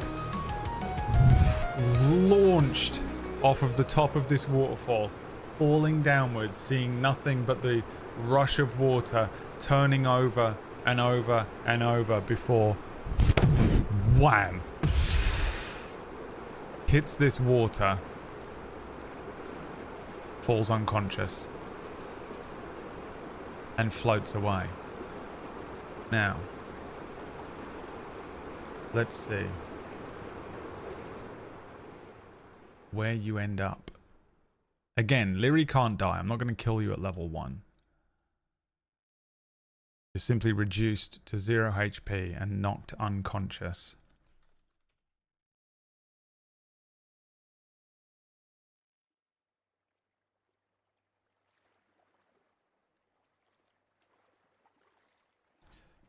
After an indiscriminate amount of time, this is just a generic image I needed to pull up. The Lyri comes to consciousness. There is the sound of water lapping against a slow-moving stream. The tunnel that they've emerged from lies behind them like a large yawning mouth. And ahead, the water calmly trickles forwards into open daylight. The storm of the night before has passed. Laying water, you know, hair filled with water, clothes covered in dirt and sand, everything bogged down with water here. On the bank of this lapping river, Lyri finds themselves in a sort of a hidden valley, nestled between jagged hills and thick, overgrown forest. The air here is cool and damp. And ahead, Lyri can see, sort of as they open their eyes and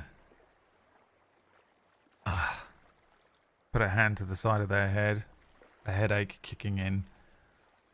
You can see ferns and sort of underbrush in pretty much every direction, with this stream winding lazily through the landscape, leading down towards the open water of the ocean, sort of a little ways off in the distance. There are rocky cliffs above you, however, that loom, creating a sort of natural barrier isolating this valley. You can sort of hear birds calling and cawing in the distance. I may even have that sound. What is this? Always prepared, baby.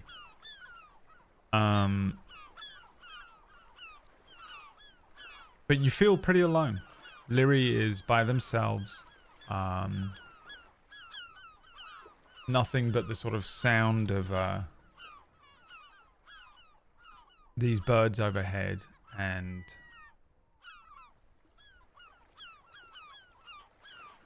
the lap of the water get the sense that this place hasn't really been touched by, you know, quote unquote human presence for some time. The sunlight is dappling down through the, not just through the cliffside, but the forest, the canopy of trees that is down here in this natural glade. The walls of the valley are extremely steep, covered in moss. It looks like a difficult climb. The quarry, the town, must be a few miles away beyond the ridges, but there's no real path visible. You can see that there are 5 sort of possible routes that you might be able to take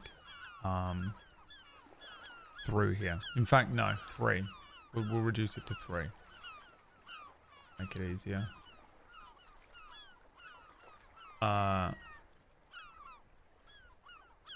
Leary, it has had the effects of a long rest. But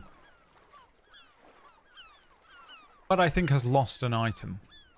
1, 2, 3, 4, 5, 6, 7, 8, 9, 10, 11, 12, 13, 14, 15, 16, 17, 18, 19, 20, 21, 22, 23, 24.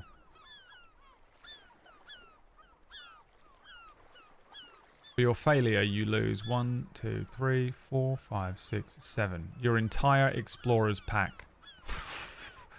That is the backpack, I think. The entire explorer's pack is brutal. I don't think you can lose your... No, you can. You can lose your entire explorer's pack. What's in that? D&D explorer's pack. So that is your bedroll, the backpack itself, the mess kit, the tinder box, the torches, your rations, your water skin, oh, and the precious hempen rope. Missing nothing but your backpack.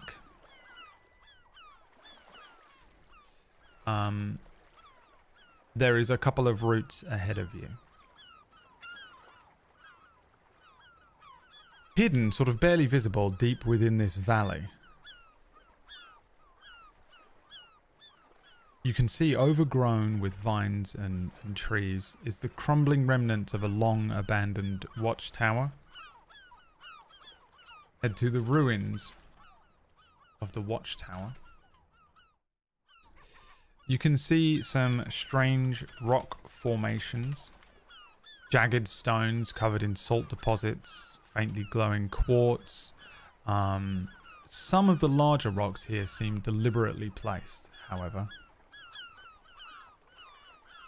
Or you can try and head towards the ocean itself. What would you like to do? And I feel like, by the way, this is...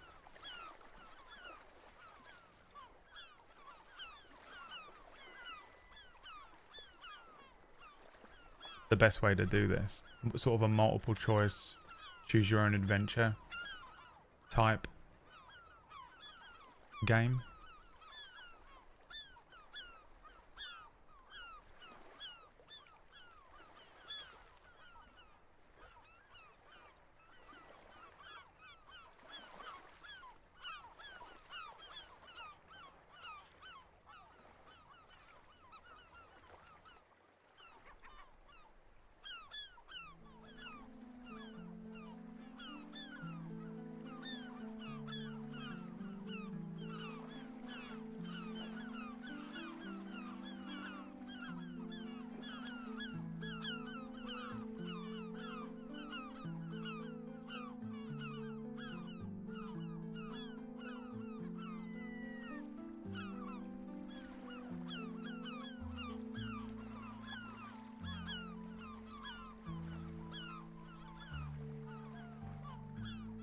What do you want to do?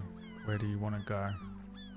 How do you want to approach next part of the adventure? Thank you for all the gift subs, by the way. I don't really get to shout them out too much because, you know, I'm trying to keep everything flowing.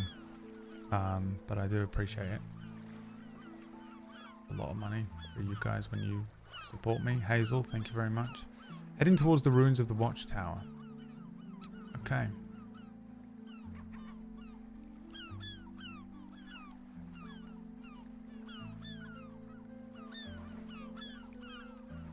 This is kind of what we're looking at. Let's see.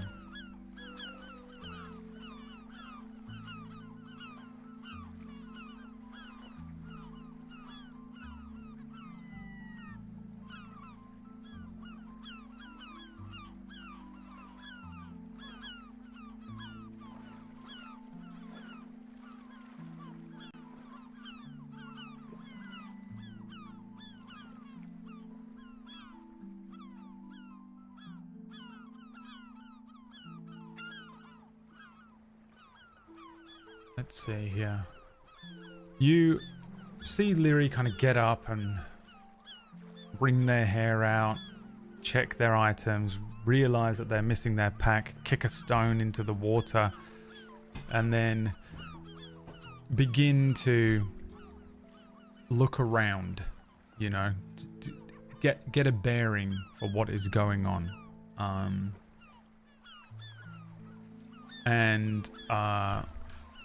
Oh, hi, Perry. Welcome in.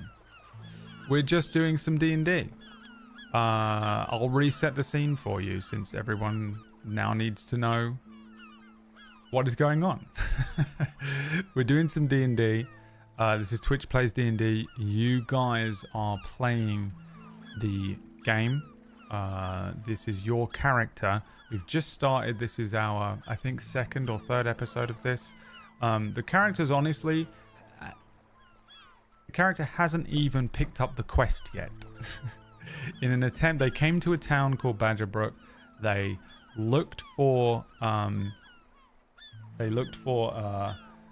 the people that they were trying to interact with and ended up getting in trouble with the law, obviously, immediately. They ran away from the law, ended up teleporting by pure chance to a quarry where they just now attempted to walk into a tunnel. Completely, they fell over, fell into a subterranean river rapids, and the last hour has been them trying to survive the river rapids. They did so by defeating a big octopus type creature by using a power word kill spell. However, they were knocked unconscious and they've just woken up now on the banks of a sort of river valley, the water softly lapping. It seems like multiple hours have passed since they've come to consciousness, and the character has stood up. The character that you're playing is called Lyri. They are they look something like this.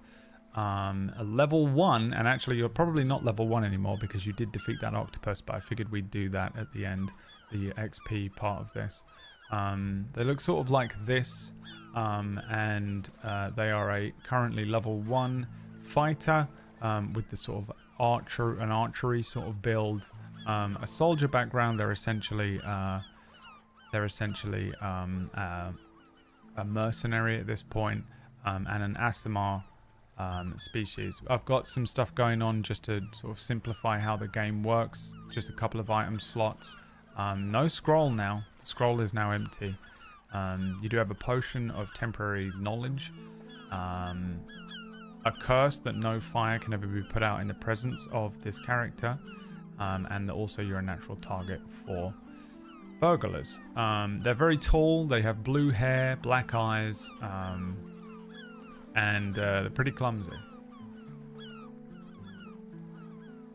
Rabbitini didn't just brutalize and torture us for the last hour. I didn't do any of that. You roll bad.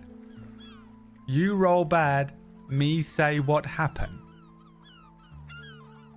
You slap face into wall. You drown in water. You roll bad. Me tell you what happened. I'm a ref.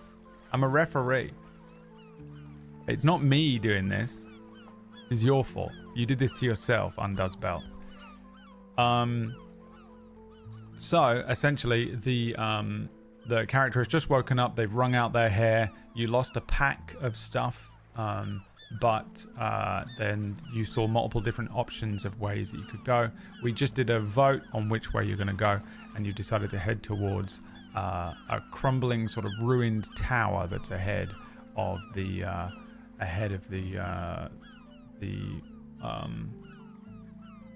player character Lyri here. So we see Lyri kind of get up from this water, shake their head, wring out their hair, and then begin to make their way towards this ruined watchtower. Oh, also there's a pay to win function in this, by the way. So if all the people in the chat are like, oh, Brad did this to us, you can just pay to win by spinning the wheel. Now, have they been spinning the wheel and only bad things have been happening? Yes. But are there good things on the wheel as well? Yes. That you can spin this wheel above me every 10 gift subs, represented by this little bar. We spin the wheel up there and a bunch of random things could happen. There's encounters on there, there's potions, there's items, there's a teleport, there's wild magic, there's quad vantage. All sorts of stuff could happen depending on what thing happens.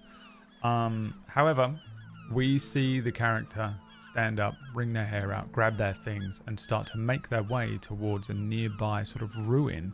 You can see this crumbling, ruined watchtower nestled against a rocky ridge at the edge of this valley that you find yourself in. There's a valley of cliffs and rocks up around you. The ocean to the south of you, a valley around you. The opening of the mouth of the river rapids that you've just washed up from behind you as well. Lyri looks towards this structure and starts making their way over. You can see that it's long abandoned, overgrown with sort of ivy and moss.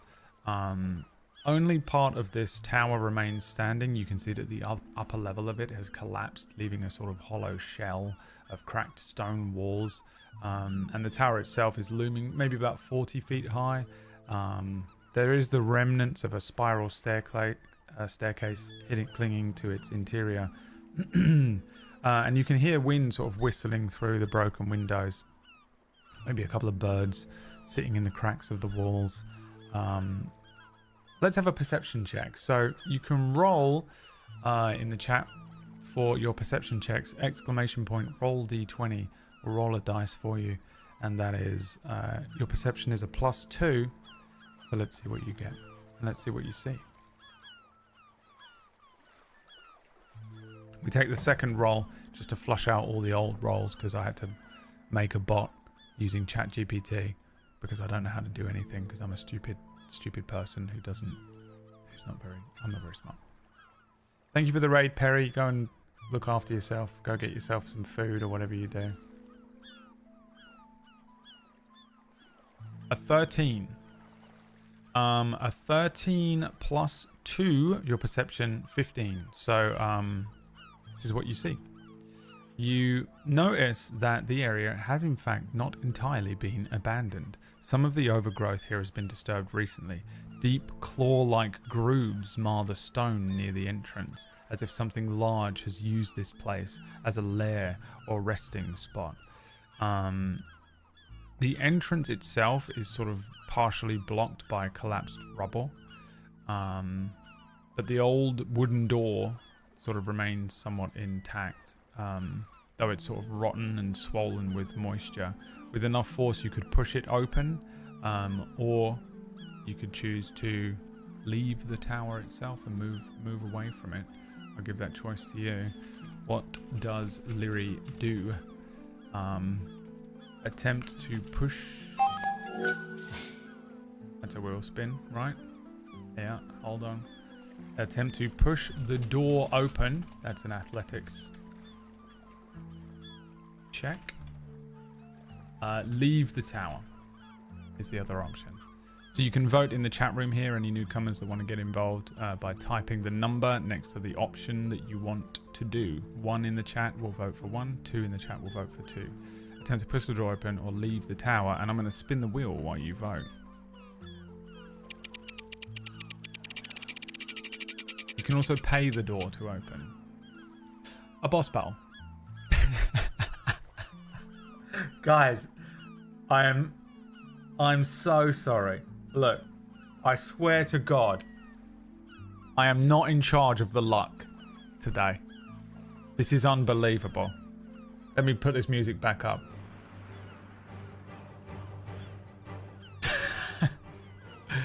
Fuck. What's in there? Because I guess it comes out.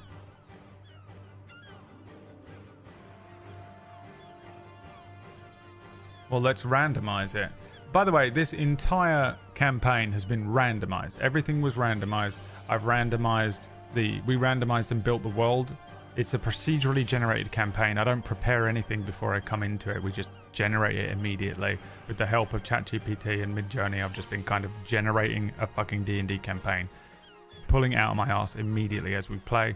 We play every Sunday. So I don't know what is going to happen ever. I've not prepared this like I might do for some of my other more pre-prepared campaigns that I've been running over the years. This is just straight up RNG shit. So I don't even know what's behind this fucking door in this tower, but I'm telling you right now, it's going to attack you. Let's generate a random encounter right now. Let's see. Let's see what could potentially be behind this door. Encounter difficulty? Hard.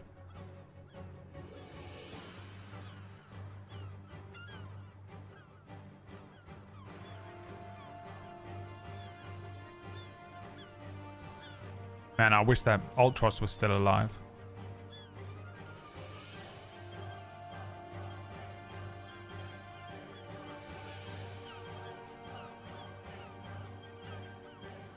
Okay. 3 snakes is tempting, isn't it?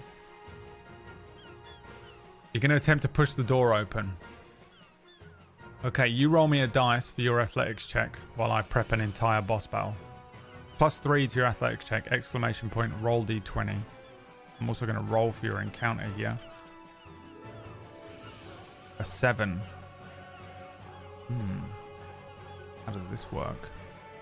This is very random.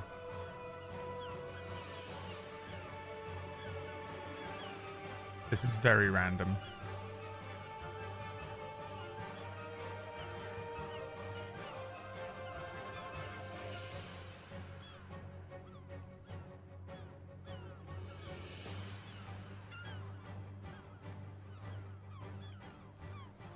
Oh, I can't get this. I don't have the book for this one. Hold on.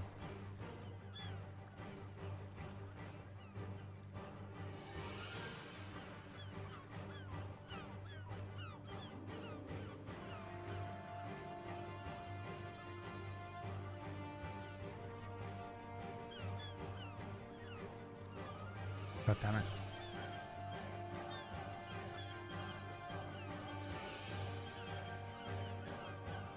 What did you roll? A 10? So it was a 10 plus a 3, that's a 13.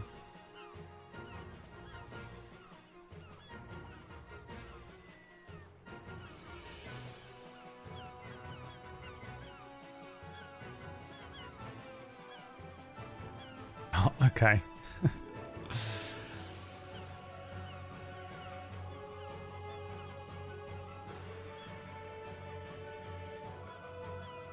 Okay.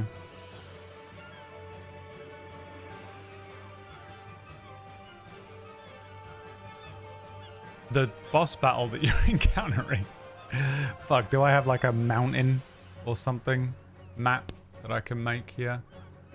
Let me just duplicate this this cave.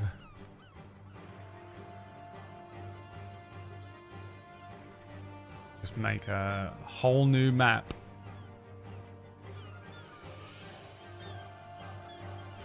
Do we have mountains? Quick encounter. Mountain pass. That'll do. Is there a river on any of these? I think one of these is a river. I remember using it for Mistlight. Look at that. It's perfect.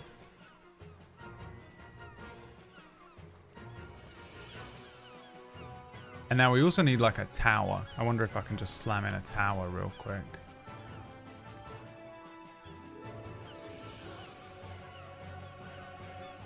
Hard's Tower, Suna's Tower card. Roll20 started doing this now, where it just shows me images from the internet and not obviously useful things from,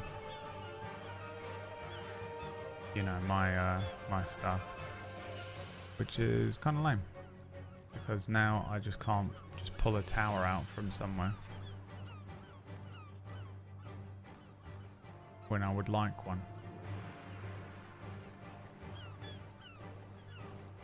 Any buildings in here?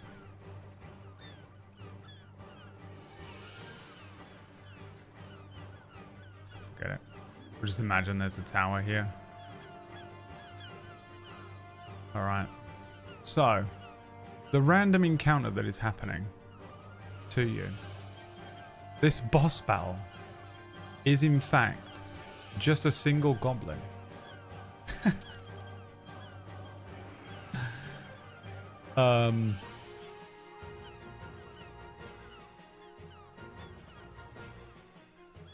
That's what's worked out. But I think it's only fair we name him. Not Ultros.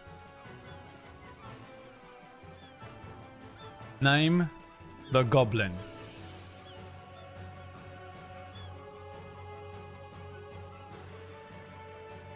Gobtros. Larry. Or Larry. Gobo. Bultros. Wax Steven. Boutros. Boutros. Garley. Mrs. Ultros. Bubbles. Greg. Snotflap. Dobby or Joe. The choice is yours. Name him. Now I'm gonna give this goblin a little something extra. This is supposed to be a boss battle.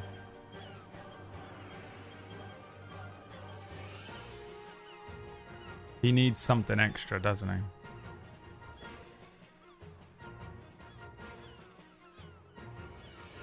He needs to be special in some way.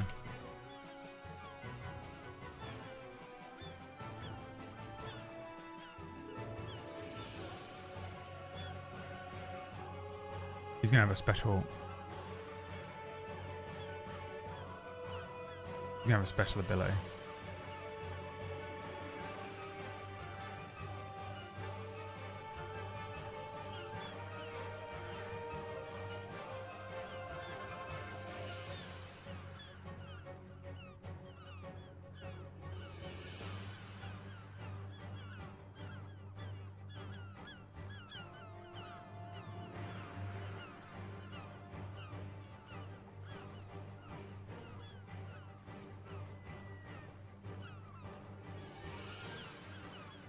He now has a special ability.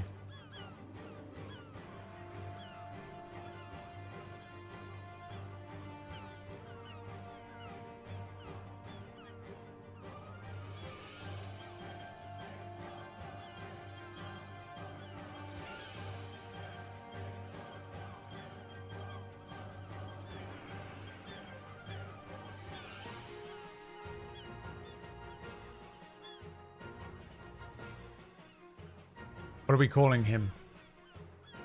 Snotflap.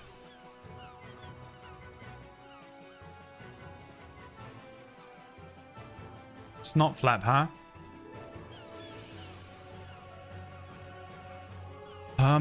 Okay. Lyri goes up to the door. 2 hands on this huge old doorway.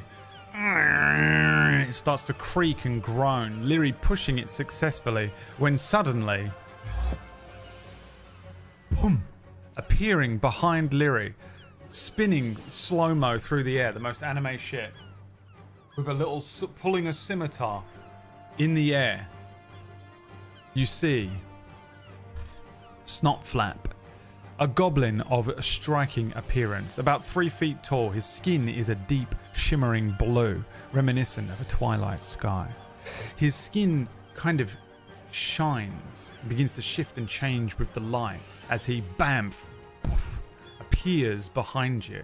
The vibrant hue allows him to sort of blend into the shadows behind underneath this mountain and in front of this old ruined tower. His body is lean and agile, with a lithe musculature that suggests speed and dexterity. Snotflap's pointed ears protrude slightly above his head. He's got little silver hoops and charms that jingle softly from them. His face is expressive, sharp, angular features, a wide grin, glowing yellow eyes. You can see a pair of very short, curved horns protruding from his forehead, giving him a sort of devilish look. A tattered and dark cloak spinning around him, seamlessly moving off of his body as he turns. This little scimitar pulling from his body as he teleports quite literally behind you. It's time to roll initiative.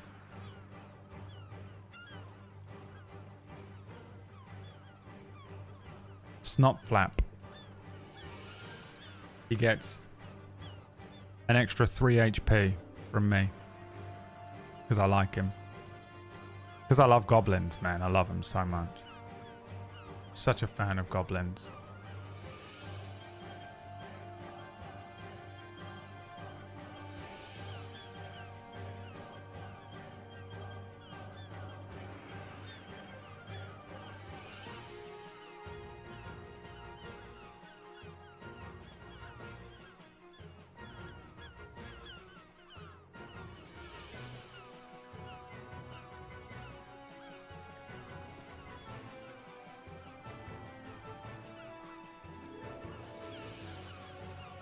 What have we rolled?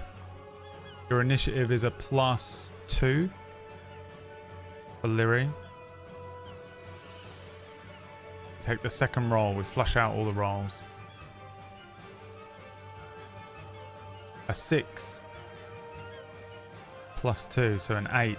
Snotflap goes first. Teleporting behind you. A scimitar striking out as Lyri sort of turns, recognizing this creature behind them. An 8, just ducking down, the blade whips over the top of Lyri's head, and suddenly Snotflap vanishes. 1, 2, 3, 4. Over here. Wait, how much do I need? 5. Snotflap has the ability to Misty Step on a bonus action endlessly. He bamfs like fucking Nightcrawler, appearing on a rock 30 feet away, turning to look at Lyri and saying, Yours nose takes Snotflap's life. Snotflap's takes yours is life. pulling out a little scimitar and pointing it towards Lyri, a glimmer of murder in his eyes. Lyri, it is your turn. What does Lyri do? Let me give you the options, the classic options. What does Lyri do? So the options are attack with a melee weapon. You have a rapier. Attack with bow. I don't know what, you don't have disadvantage. Now remember, you're an archer, so you have +2 to bow based things. Run away. Use a scroll. You haven't got a scroll. Move somewhere. You can dodge, which gives him disadvantage on attack rolls against you. You can equip your shield, which will give you a +2 to your AC, but it will stop you from being able to use your longbow. Now I'll take some creative options from the chat as well. Any other options? Attempt to befriend him.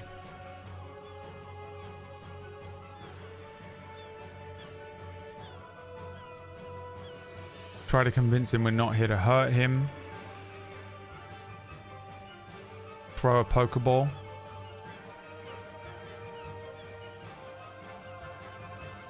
Please use up all of your options. Break dance. Battle? Question mark. Alright. There you go.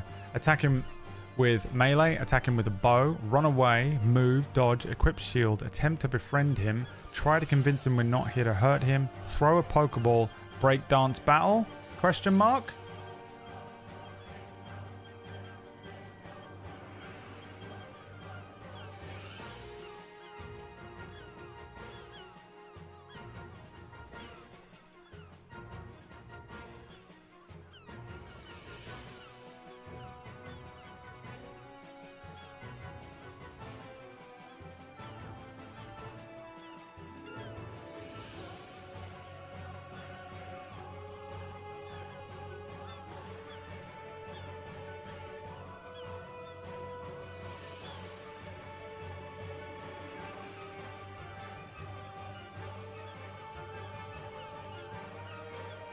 That would be amazing. Just a breakdance battle straight away. The most Marvel fucking that bullshit that they did in that movie where with Ronan the Destroyer or whatever his name is. All right, you're going to attempt to befriend him. How?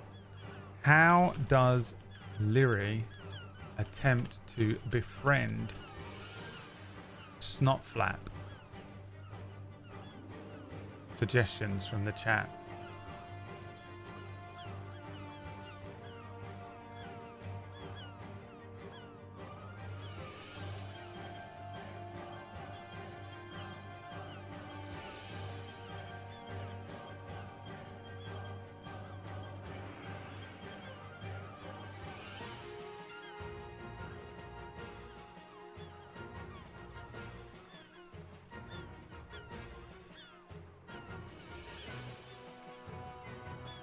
Okay, let me see. Give him a compliment. Offer it bone dice. Offer him a tissue. Give chocolate.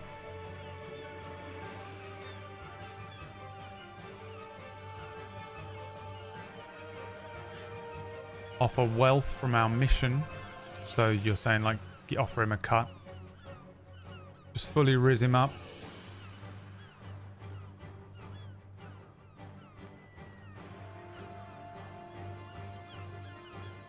Offer cold medicine. Offer the intelligence potion.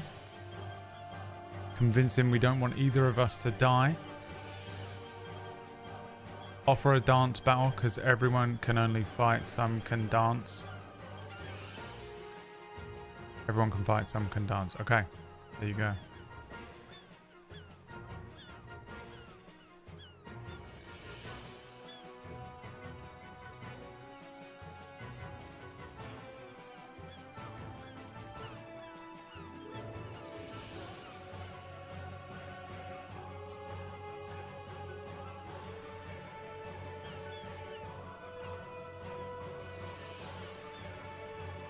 Choice is yours.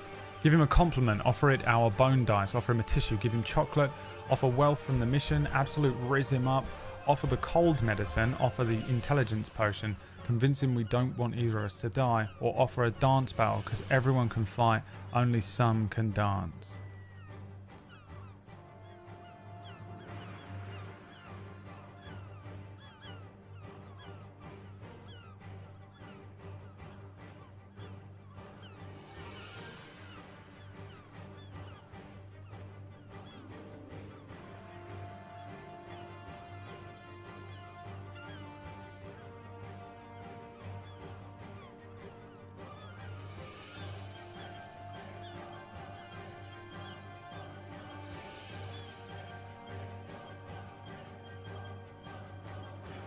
Going for the dance battle. Okay. Lyri says this creature is standing ahead of them, pointing, brandishing this scimitar towards Lyri, standing on a nearby rock. Lyri says, come on now. Everyone can fight. But can you dance? Try to best me in a dance battle. And then we'll see who's truly the champion of this, tower. That is going to have to be a persuasion check, chat. You do have a +3 to your persuasion. You have a high charisma.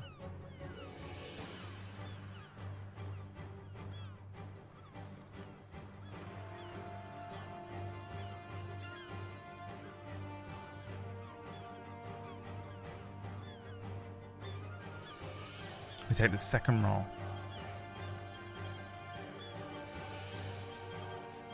An 8 +3. Yeah. 11. It's pretty weak. It's pretty fucking weak. Snotflap, glaring at you, says, Dances, spatters.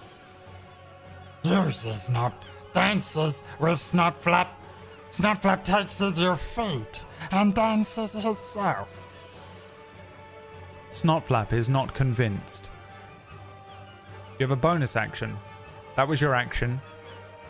You could. I think the only thing you can do on a bonus action is second wind. So it's the end of your turn. Unless you want to move. You want to move? Would you like to move? I'll just let you type yes or no in the chat. Move? Would you like to move?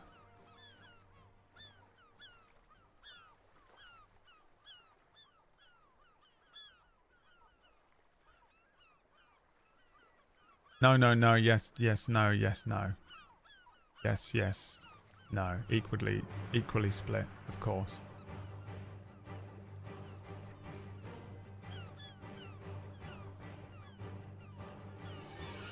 Lyri's an archer, so I'm going to say it makes sense to move. Lyri backs up a few steps, cautiously, looking towards the creature ahead of them. It is now Snotflap's turn. Snotflap is going to bamf 30 feet and then run forward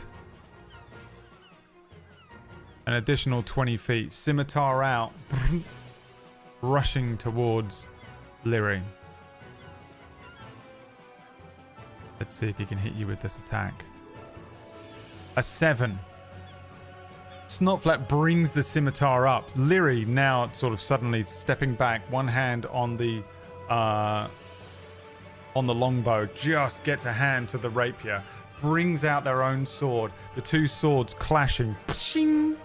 Snotflap standing, looking up, yellow eyes, earrings glinting, teeth all twisted and sharp, some of them missing. Yes, it can fight. It doesn't want to dance. It wants to bleed. That is the end of Snotflap's turn. It's Lyri's turn. What does Lyri do?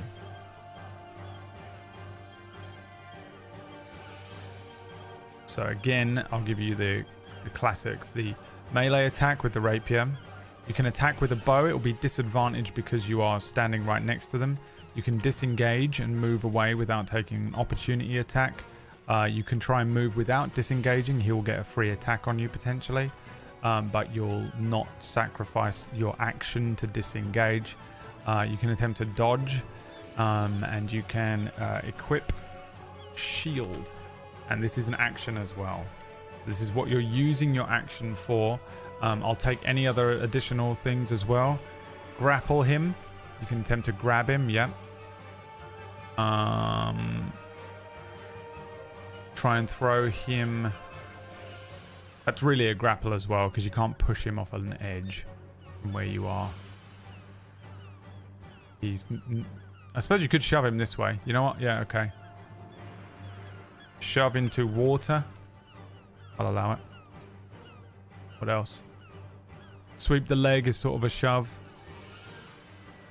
Backflip to the other side of the water for distance. I like it. I had my first ever D&D character would do a backflip into every battle. That was the first character I ever made. every fight did a backflip on his turn as his movement. What else have we got? Just pop and lock, fucking dance anyway. Alright. Choice is yours. Attack with your rapier, attack with your bow, disengage and run away. You can move without disengaging. You can dodge. You can equip your shield, boost your AC. You can try and grab him, grapple him. You can try and shove him into the water nearby. You can try and do a backflip to the other side of the water for distance. And you can try and just straight up do some pop in and lock in.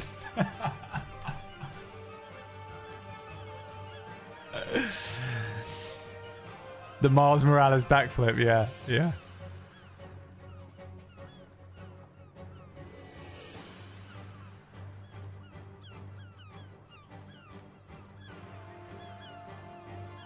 I love this character so much, I've already generated some artwork.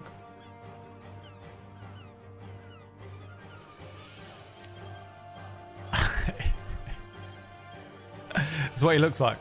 That's Snot Flap.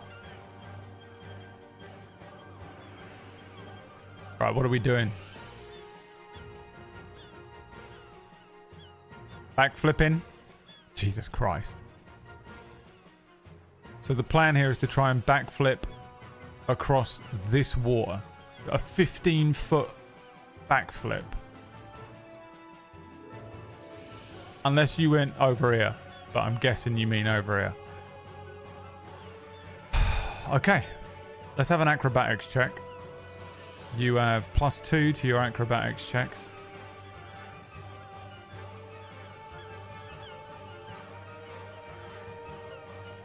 Start rolling. Exclamation point, roll D20 in the chat.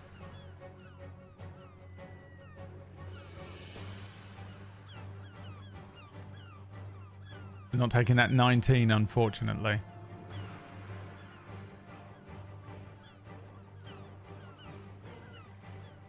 Trying to do some Star Wars shit right now.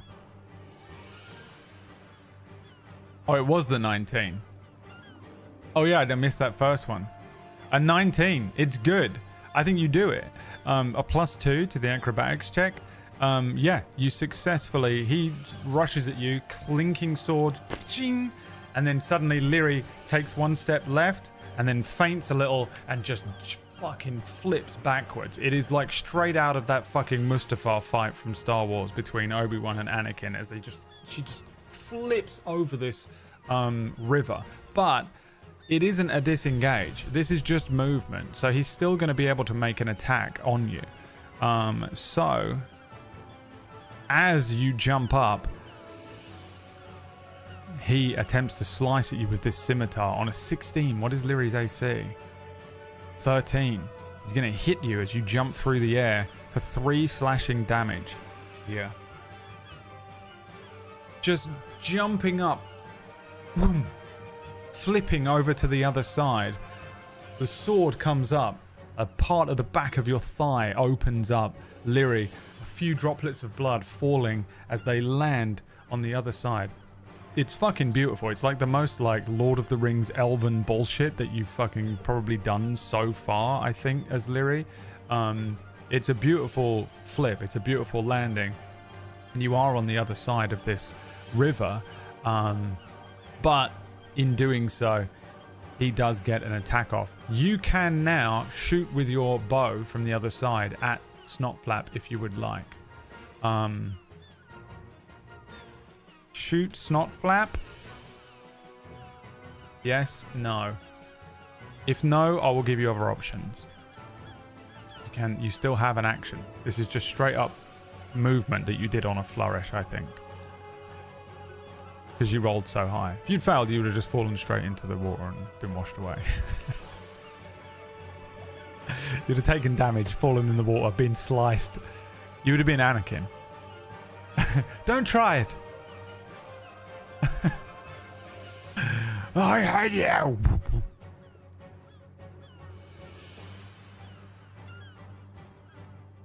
Would you like to try and shoot him? As you land on the other side, the longbow comes out.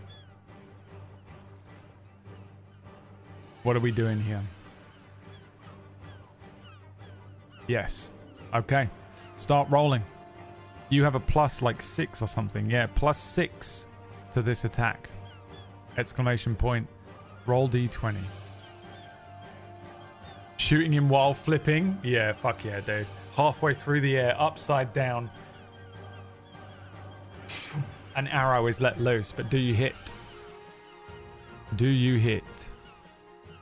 A fucking natural 20? Are you kidding me? Natural 1 for me. Can I just keep rolling until I get a natural 20? It's not going to let me, is it? There we go.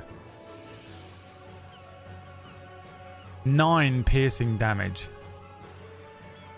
He's reduced to 1 HP. In the air. 2 arrows from the quiver. Leary pulls out. Upside down. Knocks both the arrows. These 2 arrows land in his feet. 1 in each foot, pinning him to the ground.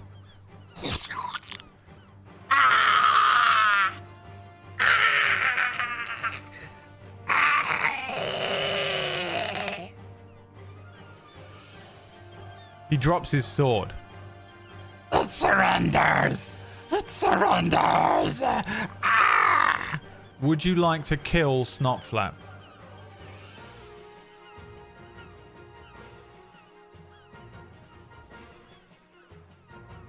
Do it. No. The choice is yours.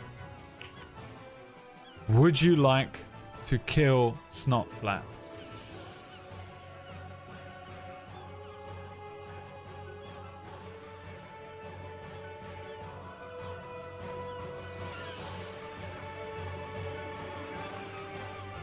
I bet he wishes he'd taken the dance battle now.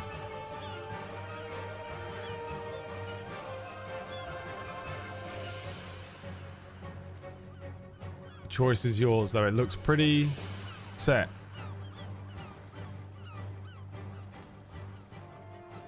No. Snotflap. Fucking Snotflap. I need this song. Standing on the other side of this thing, dropping his scimitar to the ground. Snotflap. Please! It doesn't kill Snotflap. Snotflap will give it gifts. It wants some gifts, yes? Leary landing on the other side. A finger to the thigh. It comes back bloodied, but it isn't a mortal wound. What does Leary do now?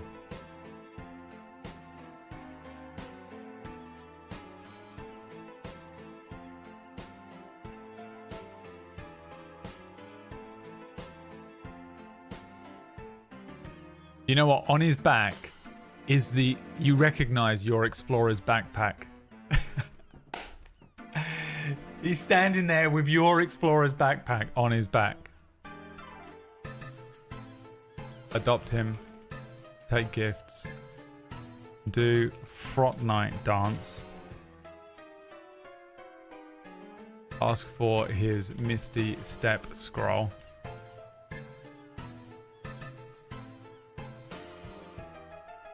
Take backpack back.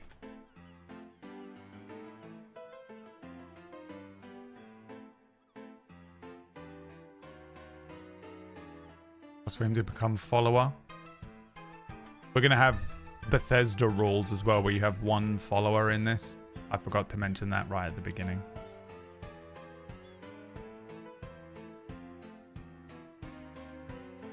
Draw a bloody cross on his forehead and tell him he is now soul bonded to us. Alright, let's say. Adopt him, take gifts, do Frot Night dance, ask for his Misty Step scroll, take backpack back, ask for him to become a follower, draw a bloody cross on his forehead and tell him he is now soul bonded to us.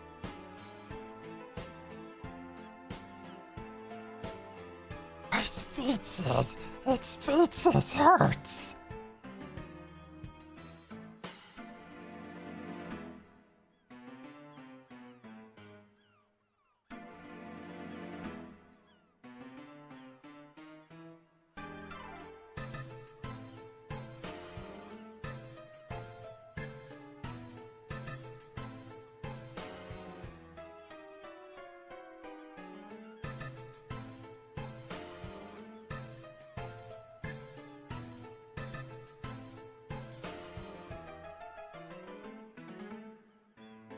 Draw a bloody cross on his forehead.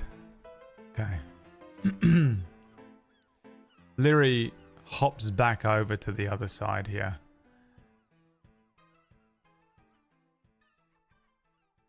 Takes some blood, runs it across his forehead and says, "You are soul bonded to me now.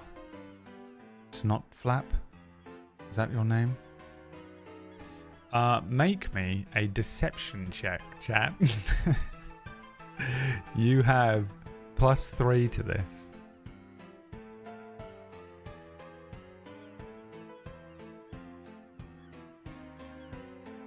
You have to beat a 9.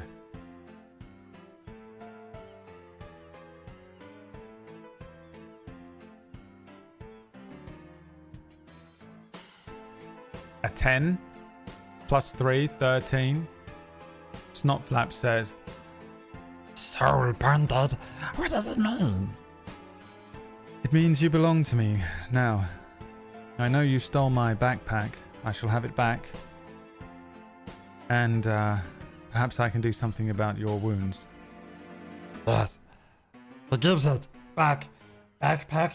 He's soul bonded. His master. Maybe not master, but yes. Takes the backpack back. Lyri puts it on their back. You've reclaimed your items. Your items have returned.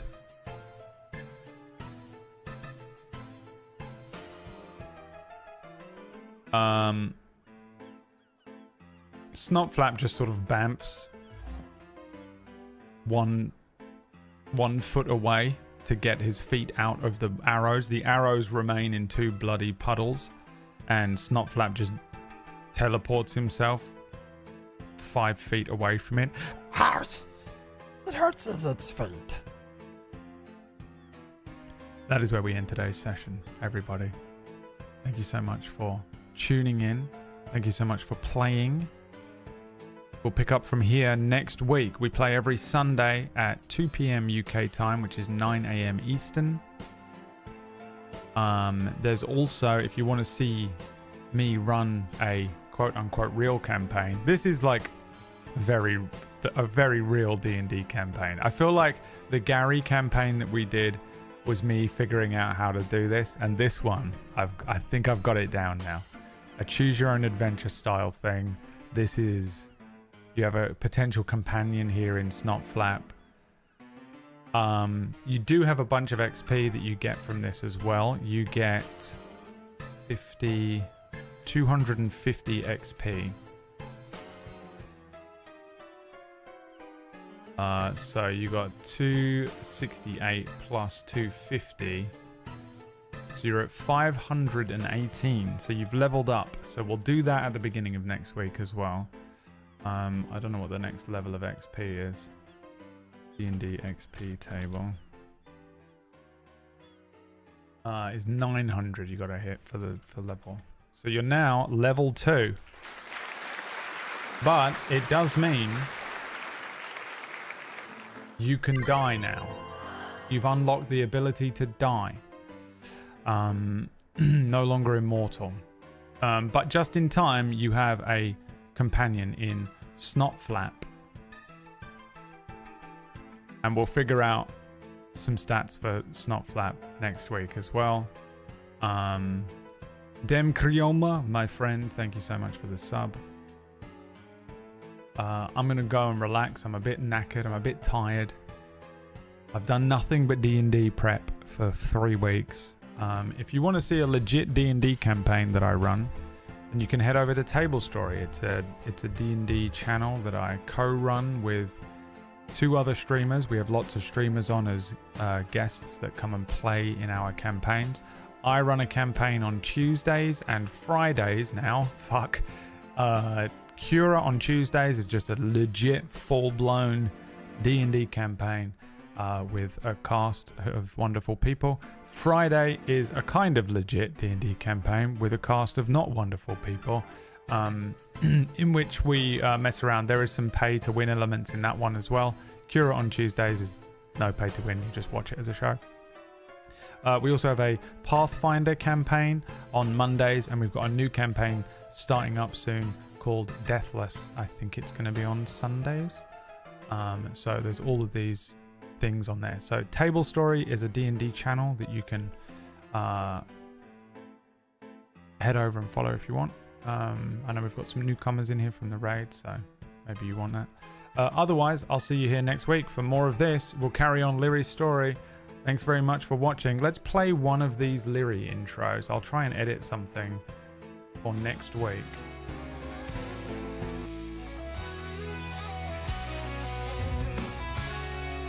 I don't know why my credits aren't running. There they are. From the edge of the world, where the storm meets the sky, came a shadow in blue, with fire in their eye. Arrows fly like lightning, cutting through the air. In the heat of the battle, you best beware. The Lyri's running headfirst into danger. No fear of the dark, no stranger to pain. Through fire and fury, they're breaking the chains. Rise, Lyri, rise. Rise, Lyri, rise. 40 feet below, they never miss their mark. With a laugh in the night, tearing villains apart. A mercenary's legend, a rebel on the rise, dancing through chaos with black burning eyes. The Lyri's running headfirst into danger. No fear of the dark, no stranger to pain. Through fire and fury, they're breaking the chains. Rise, Lyri, rise. Rise, Lyri, rise. Rise, Lyri, rise. Thanks for watching, everyone. See you tomorrow. I don't know what we're doing tomorrow. Maybe nothing at all. I think maybe we'll just watch some shit tomorrow. Bye.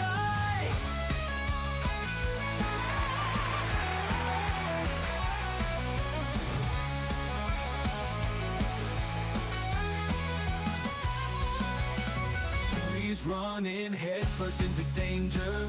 No fear of the dark, no stranger to pain. Through fire and fury, they're breaking the chains.